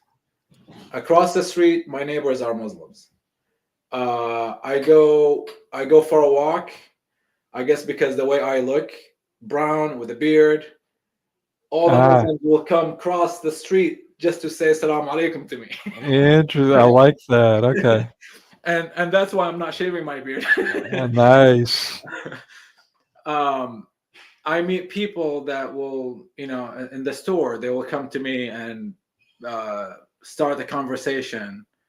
And within the first minute of the conversation, they will say something about Islam, and I'll go, "Oh, yeah, right, but I'm not Muslim." And then it starts a whole conversation. I mean, I would plan to go to the store for like 15 minutes to grab water or something, and I end up in that store for like a couple hours. Yeah. I gotta say, let me interject with just a little silly anecdote, but I can relate to what you're saying here, because it doesn't look like it now. It's wintertime, but during the summer, I darken up too. So I'm always having Mexicans come up to me, start speaking Spanish to me because they think I'm Mexican. I have both, actually. Yeah, really? Oh, there you go. They both do, Muslims and Spanish people. There you go. All right. Yeah, so I mean, it's been great. God is good. We're always trying. I mean, some people will say the way we talk to Muslims are the way we talk to Muslims is a little bit harsh on them. Hey, I mean, it worked with me. I mean, I mean, what's more harsh than David Wood videos? Well, like, you have no idea how many times I got up to break the TV just watching. Really? Okay. So you know what? Let me just say, I really like what I love. What I love about your story is your wife's persistence. I was actually again expecting something else, and you came at me with something completely different. I was expecting you to tell me that you're the one that brought your wife to Christianity, but it turned out to be the other way around. She was the one that came later, but then she was the one that became the fervent or pious churchgoer, and through her love and patience with you, you eventually came to church, which is a really cool story. Very, very cool. Yes. Yeah. Awesome. All right. So one more. There's actually a couple of questions, but they kind of can be joined to one if that's all right. And I want to, and then this is for my audience members. And I've got some that, yeah, and me too. To be frank, I struggle with this too. I'm quite public about my own struggle, especially with my Arab friends. This has been an ongoing struggle for me for now a decade. Having gone to Greece and dealing with the hijra, as you see in this picture in the background, just seeing and experiencing all these things. I mean, I'm Greek American, and so I mean, because of the Greek background, I had some knowledge of the history of Islam. But still, being raised in America, I still had that American mindset. They're nice, and therefore, all this stuff is just bigotry, right? It's Islamophobia and yada yada. So I went in there quite naive, and so when I started interacting with all these Muslims and their behavior and their attitude, it was a shock to my system. And then all these other things followed. And then, for whatever reason, I started creating this own thing, started getting in these circles, the Christian apologist circles, and now it's been years now, 4 years. I don't even know anymore. Let's say 3 years, give or take. What's been going on, though, is that my heart's been hardening, and I hate that. And, it's something that I struggle with regularly, especially as a content creator, investing so much in myself. But also, Greek American and, having all these things. Greece is, as I imagine you will know too, always under siege in so many different directions. And so it also becomes something very, not only personal to me as a Greek, but, it's something that's, it's not nationalistic, but it's like, I'm concerned for my people because they're being overrun. So it's difficult when you hear all these things, when you interact with psycho Muslims online, and you see their attitude about, okay, well, I don't care about pedoism, they're pedo apologists and all these other crazy things. Like, I mean, how does anyone not get enraged by that? And it's been a difficult process for me to maintain that, as we talked about earlier, that Christian love for your enemies, which is what brought you to Christ eventually. That, that love, that patience, soften your heart up, help you get past all these things, and your wife. And that's how it works. That's the whole point. So the reason I'm saying all this, I'm trying to premise some of my audience and some others who might stumble on this channel. Because of what's going on, what we're being bombarded with online, with the Muslims are doing this, the Muslims against Syria, the Muslims are killing thousands of Christians. I'm not trying to make light of it at all, but it's important that we keep it in perspective. We keep our nous. We keep Christ. We remain Christ-centered, regardless of what's happening to us or what we're being put through. So my point is that to not become a hardened heart, not to become hateful toward Muslims. And I'm not saying Muslims are nice and this and that, but at the end of the day, we're all God's children. You were a Muslim once. David, a Amadic's Muslim. Not only was he a Muslim, the guy was a terrorist. I don't know if you know his story, familiar with him. It's quite intense. He got to the point where I think he did his testimonial. I can't remember, but he did his testimonial online. You can find it. But regardless, what happened was when he came to the point where he saw his, I can't remember which group he was with. But whatever terrorist cell he was with, he saw them killing other Muslims. He's like, oh, wait a minute. I was okay with it. It's ironic. He was okay with the terrorism, but when he saw them killing other Muslims, like, okay, what is this? And that kind of jarred him. And then he left, and again, he became. Sorry.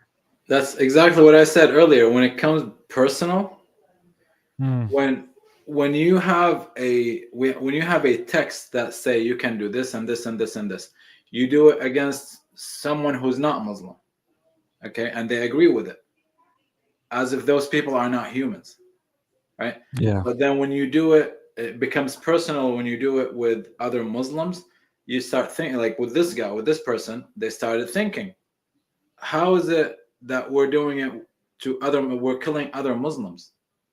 So it's not only as the text said, non-Muslims. We're just killing everyone. It's whoever is against us. So if this Muslim, I mean, he's still Muslim, but he's in a different sect that says something other than what I say, even though they believe in Allah of the Quran, even though they believe in Muhammad, even though they believe in the same Quran that we do, but they have this small difference between what I believe and what they believe, then they're the enemy. And because they don't know love your enemy, all what they know is revenge. So this is the first thing they seek. They go and kill, they go and harm, they go and, or if in the best scenario, they will go and threaten someone, warn someone. But guess what? As soon as they don't listen to them, they will attack them. They will kill them. Yeah. Okay. And so, I mean, you pretty much already answered these questions. Now that I'm looking at it, I was kind of looking at a different way, basically how people should approach Muslims. And to reiterate, correct me if I'm wrong here, but basically we approach Muslims like they're children of God. Is that fair to say? Yes, and back to what you said earlier, you're not hating Muslims. You're hating them. I'm struggling with that personally, to be honest. But you can struggle with it. That's fine, but you have a text that you're following, and the text, the Bible, tells you not to hate Muslims. Right? I mean, yes, you might be struggling with it because of the big impact that Muslims are doing. Right? I mean, no one can judge you for this. This is between you and God. Amen. But you know what? I just realized right now, as we're speaking, it's a good thing that I'm struggling with this, because I am struggling with it. Because of the faith, I haven't given in completely to this anger and this hatred and so on. So then there's that. Yeah. I mean, to me, I cannot hate Muslims. My whole family is Muslim. Yeah, there's that. Yeah. So if I hate Muslims, then my family would be the first people that I hate. Right? I don't hate Muslims. I hate Islam itself. Yeah. If I hated Muslims, I wouldn't go and talk to Muslims about their eternal life. Yeah. My prayers, my hope, is to be used, that God use me in any way to bring people to Him. If I don't do it, I'm not affected. It's like I'm in the safe side with Christ.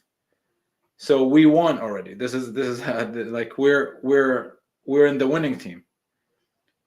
I want to win their hearts to Christ, right? So if I go and talk to someone about what Muhammad did, what Allah says in the Quran, that might not bring them to Christ. It might take them out of Islam, which is the first step. Once they're out of Islam, I don't know how long it's going to take them to become. Most people don't leave Islam and become Christian right away. I mean, there are some people that do that. I mean, if you look in the internet, and just in the Middle East, most people who become Christians, they become Christians through dreams. They see Christ coming to them in a dream, and they have it 3, 4, 5 times in a row, 5 nights in a row, or the dream will repeat itself exactly with the same details. Yes, if it happens once, I might ignore it. If it happens twice, I might think about it. If it happens a third time, it's probably telling you something. So you'll have to think about it more seriously. And when they think about it more seriously, and they get on their knees and they ask God, whoever God is, to reveal himself to them, he will do that for them. Yeah. If Not he gonna- comes to you in a dream, if he comes to you in a dream and you're not even asking for it. Right. Well, I got to wonder about that last part. Like, I got to wonder if they're already searching for God. Maybe they had some questions, so on, and therefore God appeared to them in a dream. Some And so- do, yeah, some do. But if it happens out of the blue, Hmm. if it Well, happens that's out of the blue 2-3 yeah. times, I mean, you gotta think about it. And again, I cannot tell if this person is honest about the dream, if that really happened. I mean, we don't see other people dreams, right? But I'm not in a place to say, well, yeah, you slept, but you did not have this dream. It's not. I don't know if you had it or not, right? Hmm. So if it happened, it happened for a reason, and you're searching now, you found something that you don't find in Islam. You keep studying, and you figure out that this is the true God that you want to follow. But again, just I try not to just say something about or against Islam. When I say something against Islam to a Muslim, I try to tell them this about Islam or against Islam and compare it to something with Christianity. If I say something about God in Islam, Allah of Islam, what we said earlier, the difference between the true God and the God of Islam. The Bible says in his mouth there is no deceit. The Quran says Allah is the best of deceivers. Yes, I said something about Allah is the best of deceivers, but I'm comparing with the true God that there is no deceit in his mouth. Right? This is just a simple example. I'm telling them about the true God. Yes, I'm saying something against Allah of Islam, but I'm going straight to what the true God says about himself in the Bible. So it's kind of like you're killing two birds with the same with one stone. You don't. If they leave Islam and become atheists, it's just like if they didn't leave Islam. It's the same thing to them. At the end, they have eternal hell if they just leave Islam and become atheists. Hmm. To me, it's my goal is to bring them out of Islam to Christ right away. Things don't work my way all the time. Actually, most of the times don't work my way. But at least this is the hope, you know. When I pray for someone, I pray that God please use me to bring this person to light. The only light we know is Jesus Christ. So if someone leaves Islam and stays as a Christian, as an atheist or agnostic, Right. or whatever you want to call it, still he doesn't have Christ in him. I'm glad you said that because that's one of the things that I wanted to ask about too. And that's the again, forgive me, I don't know his name. I should know, but I assume that you know who I'm talking about. The secular Saudi prince now who's being kind of like lifted up for being so secular, running things and doing things in a secular, non-Muslim way. Mohammed bin Salman. All right, thank you. So how do you feel? I mean, forgive me for asking. I don't mean to put you on the spot, but I'm curious. I know how I feel about that, but how do you feel about that? It's first of all good for Saudi Arabia that he's doing this. Okay.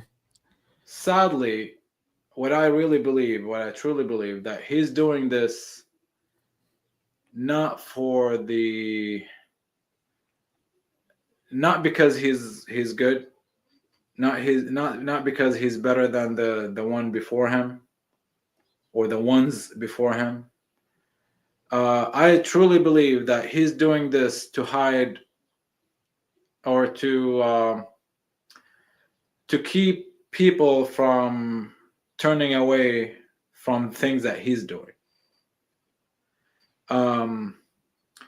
Since his father became a king, he's been doing things that are not that people of Saudi Arabia are not used to not used to, like allowing women to drive. Now all these concerts that he had in Saudi Arabia, all these new soccer players that he's getting, and all of these stuff. I mean, yes, it might be smaller. Well, I mean, to them, it's not smaller stuff. These are big things, and there are a lot of people that are against it in Saudi Arabia.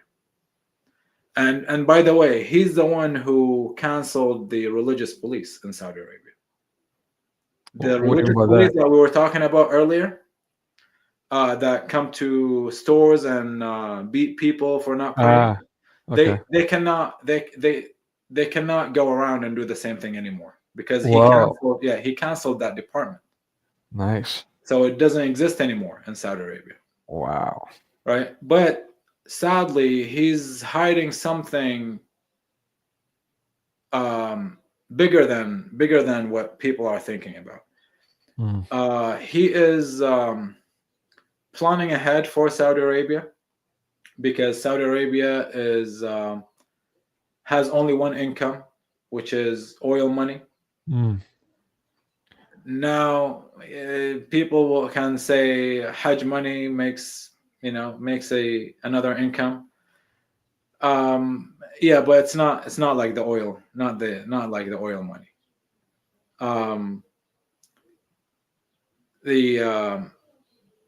The pilgrimage, the yearly pilgrimage, went, I think, 75% lower only during COVID.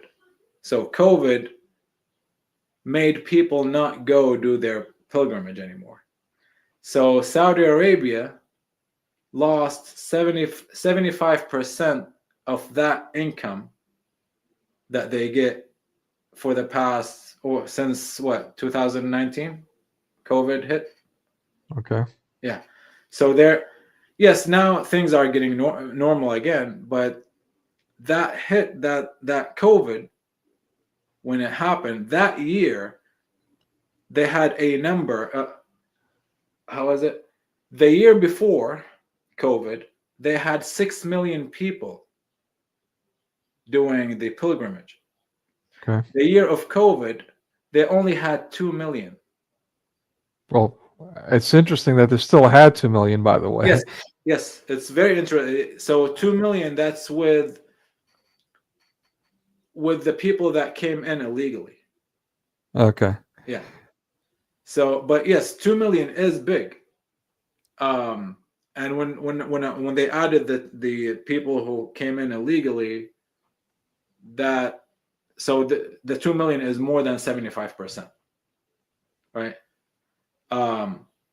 So anyways, they lost a lot of money from that pilgrimage income that they have every year. So he's not wanting to depend on this income by itself. The gas or the oil is drying in Saudi Arabia. When you have a blessing, when God gives you a blessing and you abuse it, He takes it away from you. Fair enough. Right? Saudi Arabia had this gas that they could use for forever. Right? They abused it. Now it's drying up. So he has to find another income in a way or another, because eventually the country will go Broke. they will get broke. So he has to find a way to make money. That's why he's having all these concerts. That's why he's having all. So yes, people are against the concerts in Saudi Arabia because it's supposed to be a Muslim country. Those concerts will bring music and dancing and dating and the girls being with guys, and it's a lot of trouble for them. It's against Islam. But now he goes, well, we're trying to make this country better because look what happened through the past few years. We made women drive. We made sports go a little bit, or not a little bit, a lot bigger than what it was. We have theaters now in Saudi Arabia. We have people don't have, or women don't have to wear the hijab in the street. All of these things. Even though there are people who are against it, there are people that are for it. And eventually the people who are going for it, they are with it, they agree with it, eventually will go more than the people who are against it. No one's going to hear the voice of the people who are against it. Okay. So yes, he is doing something. I mean, you never know. Because he's doing this, all of these, newer stuff in Saudi, maybe people will learn more about Islam, right? And wow. And when they learn more about Islam, more people will leave Islam. A chance, it's a bigger chance that if you leave Islam, your mind is open to something else. Yeah, I mean, you might be stuck to atheism, but if out of 100 people, one person accept Christ, that's one more person being saved.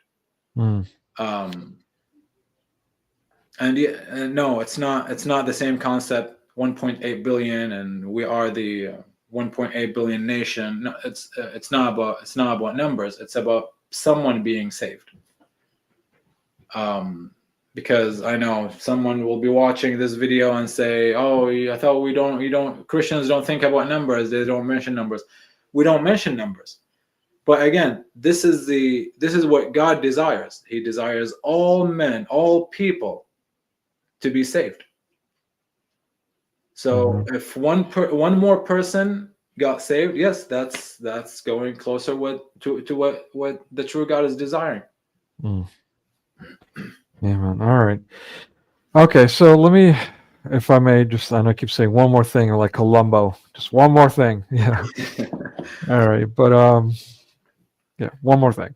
All right, so I just want to talk about the perception of media, because what you just touched on really takes me to this question again. This memory of a goldfish head, or take down notes while we're doing it, so I don't forget to ask these things.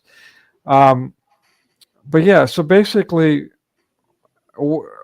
hearing what you just said, what you say is true. Like people, will see the true Islam interacting with it, like I did. But then there's another thing when it comes to the conditioning, the internet, the messaging, where the secularization of Islam kind of reinforces mass media's rhetoric that, well, they're really just nice, they're misunderstood, there's only one God, just like they say, just like Freemasons say, and so forth. Liberals, I believe in, I don't know what. They believe in the God of I don't know. So that's my concern. Like, this might be used to promote Islam further, and maybe when people adopt it and show solidarity with and all that and accept it, now they're like, oh, by the way, and we see this sometimes with Muslims, sometimes they go the other way. Oh, by the way, Islam actually teaches this. And some, I've seen them go, oh, really? Well, if Muhammad did it, therefore I'm going to do it. Right. So Right. So there's that other danger too, is there not? Yeah. Yes, that danger is there because here's the thing. For someone who is not following the religion, and they say, "Oh, Islam is misunderstood. Islam doesn't have violence in it. Islam is the religion of peace." Right. All of these things. Show me a text. I would love to believe this. Okay, I would trust me. If it's there, I'll believe it. But if you're telling me that it's the religion of peace, but then the last verse of, or sorry, not the last chapter of Islam, of the Quran, and because they believe in abrogation, the last verse or the last chapter of Islam, the Surah Tawbah, I think it's 7 or 9. No, I think it's 9. Chapter 9 of the Quran. If chapter 9 tells Muslims that they can kill the non-Muslims, they can force them into Islam, and if people choose not to be Muslims, they have to either pay the jizya or be killed. This is not hadith. This is the Quran. Yeah. These are all verses from the Quran. Muslims follow the Quran. You show me your text, your Quran, and show me that I'm lying or I'm misunderstanding the text, and I'll change my mind. Yeah, 9-5. Yes. So if I see in your text that your God is asking you as a service for him to go and kill the non-believers, then don't tell me that your Islam is a safe to be around us. And I'm not talking about someone who like me. I left Islam. I'm talking about people who were never Muslims. People who were not born Muslims. They know nothing about Islam. They're Christian, let's say. They're Christians and they're worshiping. They cannot worship in Muslim countries. Look at Christians in Egypt. Egypt went from, and you attend the show that Osama does. Oh yeah. We're not going to make it. Yeah. It goes from 100% Christian country to now it's a little bit more than what the numbers are saying. I think now it's like 30%. But still, like from 100% Christian country to 30%, and all of this because of the killing that the Muslims are doing since day one until today. They have kidnapping. They're targeting girls. They kidnap girls, Christian girls. The girl goes missing for a week or two, and all of a sudden this girl will come up in a YouTube or a TikTok video and holding a document in front of her saying, I went to court and I convert to Islam, and here's my document, there's my name, there's my new name. Now I have she was born Rifqa or whatever, Rebecca, and now she is Fatima or whatever her name is. She doesn't only change her name, she changes her name and she forgets about her family name, because they have to call her something else now because she cannot have a Christian first name, or sorry, a Muslim first name and then a Christian last name. And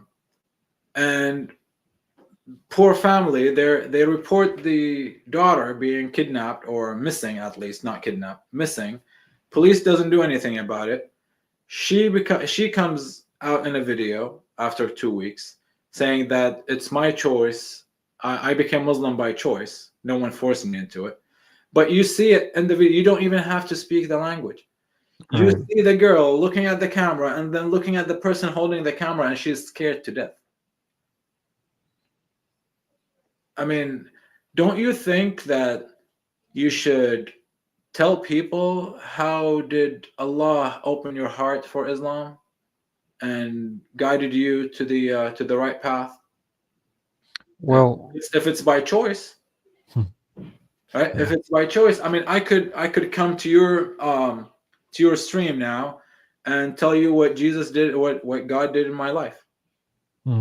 After knowing everything that you asked me was after Jesus or before Jesus. The things that you asked me in the beginning, I wasn't like, my answers were different before Jesus and after Jesus, right? I could talk about what God did in my life after knowing the true God for hours and hours. I don't need to look scared or go missing for a few weeks. I don't have to. When I come out in a video, the easiest thing to do for my family is to come in a video and say I became Muslim for these reasons, or for me now I became Christian for these reasons, just like what I did with my family. They're not happy with it, but they're not telling me why they're not Christians. Even with my name now, they ask me to change, to not to come out with my name on YouTube, because Right. people can search it, and Right. my last name. I mean, this is my real name. Like I don't change it. I'll never change it. And I always tell. I even mentioned to my mom. I said, even if you named me Muhammad when you gave birth to me, even when you named me Muhammad, I wouldn't change my name after becoming Christian. Because it would be a great testimony. Yeah, that's fair enough. Muhammad, the Christian, preaching to Muslims. Fair enough. There you go. Yeah. All right. So, yeah, I mean, there's, again, I guess it's been, and again, I can't thank you enough, man. Like you family, man. We said a couple hours. We're now going on 4 hours. Hey man, I mean, if you need me to come back in another video, let me know. I mean, again, I can. It's a lot better that you're asking questions, because as I said in the emails, I mean, we could talk forever. Ever, yeah. And we have. I wasn't, I was. We only covered the questions. By the way, when I say only, we had a list of questions. Not even all the questions, but pretty much all of them. Thank you for that. But in addition to that, I had a presentation. I had all these videos ready to go, and we haven't even touched those. So, 4 hours in. That's awesome. So this is a bit. I mean, Yeah, I had fun. Yeah. It was great. Fun for me. It was wonderful, man. Like I seriously cannot thank you enough. Like and some of the insight you've given me, some of the perspective. Like I've heard these things for years now, but if I may, forgive me for puffing you up, but like I'm just letting people know like how real this was. Like it just you put a perspective on it that I've never quite thought of before, which I greatly appreciate. And I hope those of you that jump in and out take some time to watch this. For I'm going to have to go back and take segments out and share them as shorts or something. To be honest with you, I'm going to start doing that. That's well, thank you for having me. It was a lot of fun. Yeah. So let me just reiterate, if I want to kind of like summarize all these things we kind of covered. And for me, my first perspective, my main thing again is attacking mass media, or I should say exposing mass media messaging. And so with that, I'm going to want to emphasize that what we see in media is not really full reality. In other words, what media is melodrama which is only a percentage of reality part of the time, and it's nothing but melodrama over and over and over again. So what we end up having is a small percentage that's being shown over and over and over again, and what happens is we believe that that's the reality. What I'm trying to say is that I'm not saying that terrorism does not exist in the Middle East or in Islam at all. I'm not saying that um, the 21st Hijra has not yielded all this terrorism in all these countries around the world. It certainly has. But this is not Muslims, all of Muslims. It's certainly not Muslims 24/7. So many Muslims are leaving Islam, becoming Christian, just like yourself, just like so many others online. Right. You mentioned AP, apostate prophet, who, again, I mean, the list goes on and on. So we need to keep that in mind, is my point. Is to not allow mass media to do what is done to me, something I do struggle, but thank God I still struggle with it. I still at least recognize it and combat that. But let's not invest so much in of ourselves. And I see this a lot with some of the regulars on the streams, where they get on the stream and they're just there to just attack Muslims and be nasty. That is pretty much the same behavior that you're complaining about. Please be mindful of that. Please be mindful of giving into the passions. Is that fair to say? Right. When you find someone who is following Islam word for word, yes, go against it. But most Muslims don't really follow, which not only because they're fasting or praying, then it means that they're following dot for dot. I don't have a problem with praying as a Muslim, or if a Muslim is praying in front of me. I don't care if a Muslim is fasting. Okay, when he's fasting, when he's praying, he's not hurting me, he's not hurting anyone, he's not even hurting himself.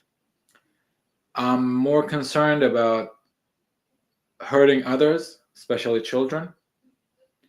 I'm more concerned about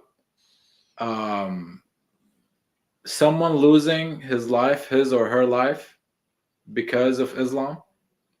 This is what I'm concerned about. When someone is radical or agreeing with radicals, when someone is telling me that it's okay for Muhammad or for a Muslim, let's say Muhammad, for Muhammad to marry a 6-year-old, 9-year-old, whatever age you want to put it, I don't want this person around my kids. I have kids of my own. Right. And if you try to hurt my kids in any way, too bad. You'll be history. Right. I mean, you'll have to go through me first. Right. So, these are the people. Like, I'll give you an example. I mentioned earlier, at work we have 3 Christians, me and 2 American guys. One of them is really involved with the church, and I enjoy being around this guy because he's always preaching, always sharing, even with the Muslims that we have at work. They don't like it, but he's always saying something about Jesus. He sometimes when I'm in a job site, he will come and we'll talk. He knows that I left Islam, so he would ask about things about Islam. He doesn't know too much about Islam, so he would talk to a Muslim. A Muslim will tell him something, and because he doesn't know, he would just call it a day, and he will come to me. Hey, by the way, a Muslim told me this and this and this. How true that is, or what do I say about this, or is it really in the Quran, or is it in the Hadith? I don't know. And we'll have conversations, and some homeowners will hear those conversations, And we would mention that, or as we were talking, we would say something about our team, our crew, and how most of them are Muslims. So the homeowner now is concerned. You're telling me that the Muslims believe this and this and this, but you're still bringing Muslims into my home. They're concerned, and we always tell them, like, wait, we're sorry to, we don't mean to alarm you. Those Muslims that we have at work, they don't follow Islam. Right. They're just fasting and praying. They're not following Islam. They think that these things that we say about, the bad things that we say about Islam, they think that they're only for a certain time, just like most Muslims. Now you have a group of Muslims that don't think this way, and the rest of them, and by the way, yes, this is very important, those who believe that this is only for a certain time, they also believe that there will be a certain time that will come when they have a caliph, and then they have to do the things that Muhammad did. So yes, they apply today, but we cannot do it right now because the caliph is not here. Yeah, you touched on it earlier too, Yes. but not necessarily specifically. Once we have a leader, once we have power, then we'll be happy to serve God in this way. So this is the difference. All right. Yeah. Yeah. Okay. So yeah, it's perfect. I mean, that was actually one of the questions, and you kind of already answered it. What should Westerners know that this? Well, what will be the word for it? My brain is fried at this point. Wow. Basically the Islamic end of the world. What do we call that? What's the word for that? Jihad. I'm sorry, jihad. I'm thinking about jihad actually. Oh. Yeah, jihad. Yeah, jihad is. I mean, they're already doing jihad, but yes, I get the jihad is. Yes, when they have the power, when they have a leader, that's when they're called to do jihad. Yes. Okay. Yeah, and that's something that Westerners need to be aware of, especially those that want to show solidarity with. I mean, again, it's different to love them as God's children and want them to repent, and repent as in actual repentance, asking God for forgiveness and sinning no more, versus what they want to call repent. Yeah. Let me see. Just a couple of quick, since you're here, a couple of notes. Actually, okay. Two more things. All right. So the icon in the background, let me just share it this way so people can see it. We can still hear you, by the way. The one on the right is actually one from Mount Sinai. And just recently, I think it was like 2 or 3 years ago, nuns were kidnapped from this monastery. And God knows what happened to them and all that, and finally released about after a year after that. So, I mean, it breaks my heart, but it's one in Orthodoxy. It's one of the most influential icons. It's the Christ the way, generally speaking, but this let's call it this interpretation. This written icon, if you look at it and you place your right hand on one half of the icon, let's say you place your right hand on the right half of the icon, you can see that Christ is looking at you with warmth and love. But if you take your left hand and you place it over the left part, now you see Christ quite upset with you. So, all right. I don't know. It's just one that's really popular, but I'm showing it. Yeah, I'm just showing it because I don't know. We talked about the hostages and how they're treated and how the Christians are treated and all that. I just want to keep it real. I mean, these things are. How do I bring you back? I'm sorry, got so many. Oh, here we go. Sorry. I just want to keep it real. Like these things are real. You do need to be guarded around it, but use discernment. Long story short, is that a good way to put it? To use Discernment. Yeah. That's good. Okay.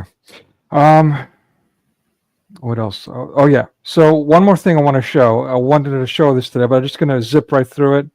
And God willing, maybe we can do this within 3 more weeks, because I'm not sure I'll be able to continue live streaming after 3 more weeks. But it's just what I shared with you in email. It's again, I'm an online teacher, and so this is some of the stuff that I go through and have to drill these students with, and I mean drill not only within the same lesson, say the same thing over and over and over again, literally brainwashing these kids, but then lesson after lesson the same thing. And so we're not allowed to speak about Christianity or Jesus Christ at all. They do celebrate Christmas, but they celebrate Xmas, Santa Claus Christmas. Okay, not no nativity, nothing like that. But all the paganism is promoted. You can see here, they have, of course, their Buddhist or the Confucius religions going way back. And then they also do Native American Indian legends. They do African mythologies. They're promoting this in communist China. Also Hinduism.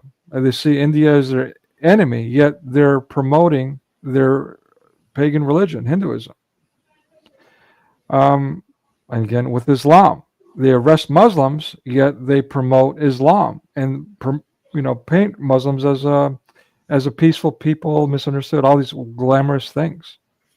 So just zipping through it real quick, just so you can get an idea. I would love to go through this with you at a future date, God willing, slide by slide to get some feedback. Yeah, absolutely. Yeah. I looked at it a little bit. I mean, it was interesting. I was asking, I was like, is it because of Ramadan? No, and you're like, no, that's been happening for years. I'm like, well, I mean, it's something that's really interesting. Yeah. Yeah. But this is even even in Muslim countries today, they started those countries started with Islam this way, like the brainwashing and the forcing people to have Islam in every aspect of their daily life. From hearing the adhan 5 times a day, from stores closing because of a prayer, from like all of the way they dress their women, for example. It's they and again, I put Egypt as an example.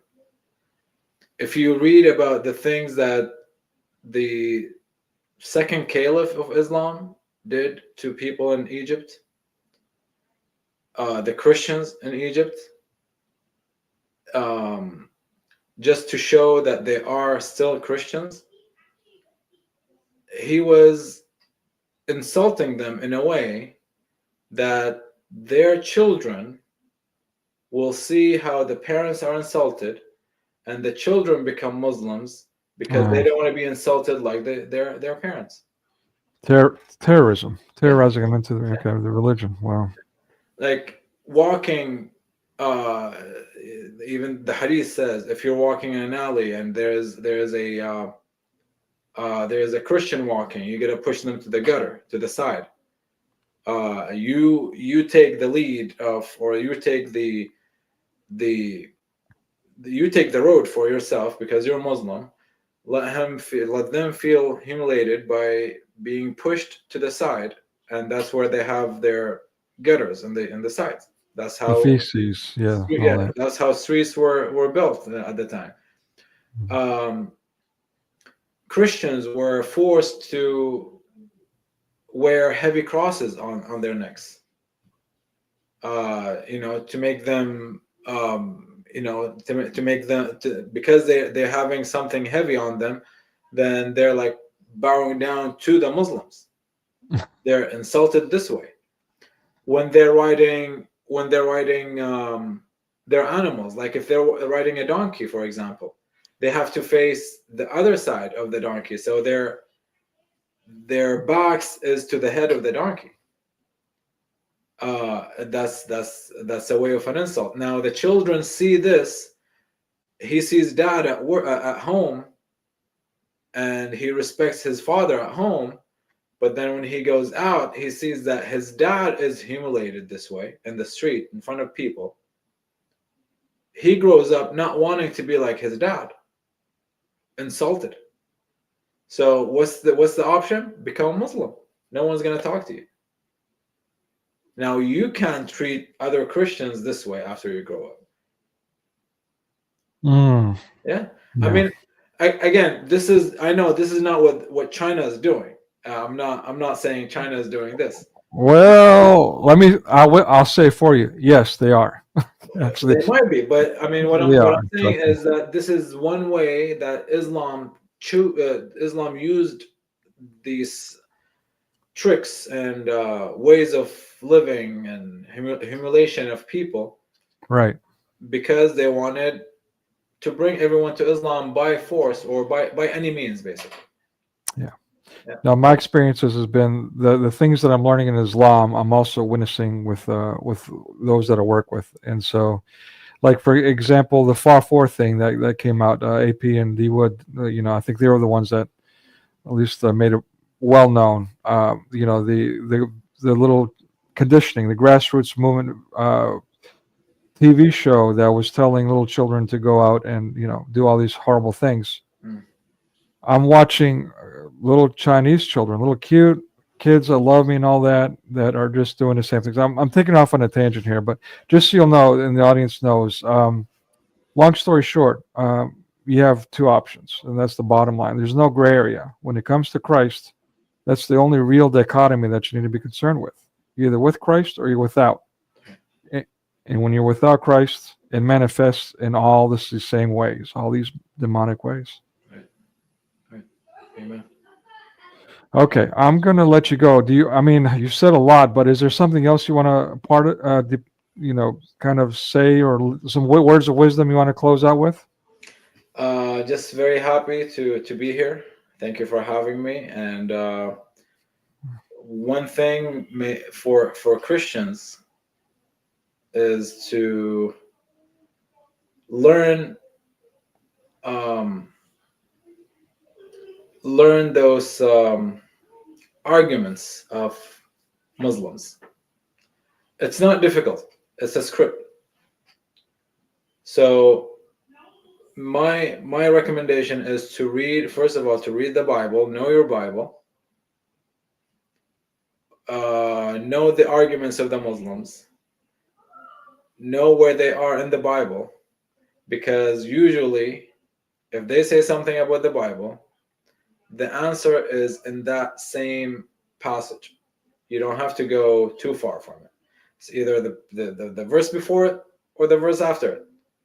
Just learn it, use it with them. In no time, they will try to avoid talking to you about Christianity. Then you go chase after them to talk to them about Christianity. Okay. So it's not only to defend the faith. It's not only to defend Christianity. You want to bring people to light. You want to be used, because people sometimes gets all puffed up. It's not you. You're not bringing people. God is using you to bring people to Him. So ask God to continue to use you to bring people to Him. Pray for these people. Learn their arguments. Do as much as you can to be used. Be around them. If you're around them, you'll be able to talk to them, have conversations with them, ask them questions more than ask them questions about Islam more than telling them about Christ. Let them say it with their own tongues, and then they hear themselves. And when you add, as much as you ask them questions, they will think more and more about what they said. Sometimes when you say something out loud, you figure out how bad it is. You feel stupid. You think more about it because you don't want to say it again, and you feel more stupid. So you want to try to be better the next time. I'm talking about now the Muslim is trying to be better, to answer better the next time. Well, guess what? There is no better answer. The better answer is Jesus. Like you go with Jesus. That's it. Amen. If you're staying as a Muslim, you'll always keep bringing stupid answers. Yeah. Yeah. Yeah. No, I'll just leave it at that. Okay. Yeah. I mean, if you have a minute after our close here, let me talk to you about possibly a couple of things if you have any extra time. All right. Sure. Yeah. So with that, I just wanted to just real quick again, yet another. This is the 12th. One more thing, but this is just, you were talking earlier about people, Muslims having dreams without asking or reaching out to a God. Just, they're being Muslim. Next thing you know, they're seeing dreams of Christ or something to that effect. There's an icon. It's not exactly like this one. It's similar to this. It's out in Pennsylvania. And basically what happened was a Muslim had gone and was planning on, as you see in many churches through the Middle East and around the world really, is they'll go in and destroy these icons and, do all this damage and stuff. So he went into this church with the intention of damaging this icon, and suddenly he just froze. Now this is a church where, well, yeah, you can imagine. Just any church, doesn't really matter. You go in, you go all the way to the very back, let's say, and then back, front, middle, sort of people are kind of lining up to venerate this icon. And he's in that line, and it's his turn, and he just kind of freezes, he's not moving, and the priest is talking to him, and the guy's not responding. And then next thing you know, what I'm telling you here is a story that the priest shares with us. So do with that what you will. But basically, the priest says that at that point, next thing you know, the guy starts crying, and he's like, "You don't even understand. And he confesses right there on the spot. He starts confessing, saying, "I was here to destroy the icon." He has a knife on him, and he's like, I believe he said, "I saw God. God stopped me." And the man, excuse me, the man instantly became Christian. So this is someone who was obviously a terrorist, who was obviously not expecting it, but suddenly, divine intervention, he was stopped. Anyway, I just needed to share that. But Hey, all right, the true God does wonders, man. amen. Yeah. All right. Thanks again, and thank you guys for being here. I'm gonna the one Bible quote I always like to share is Matthew 24. Paraphrasing here, this too shall come to pass. Keep on keeping on. Thank you for being here, and God bless. God bless you, brother.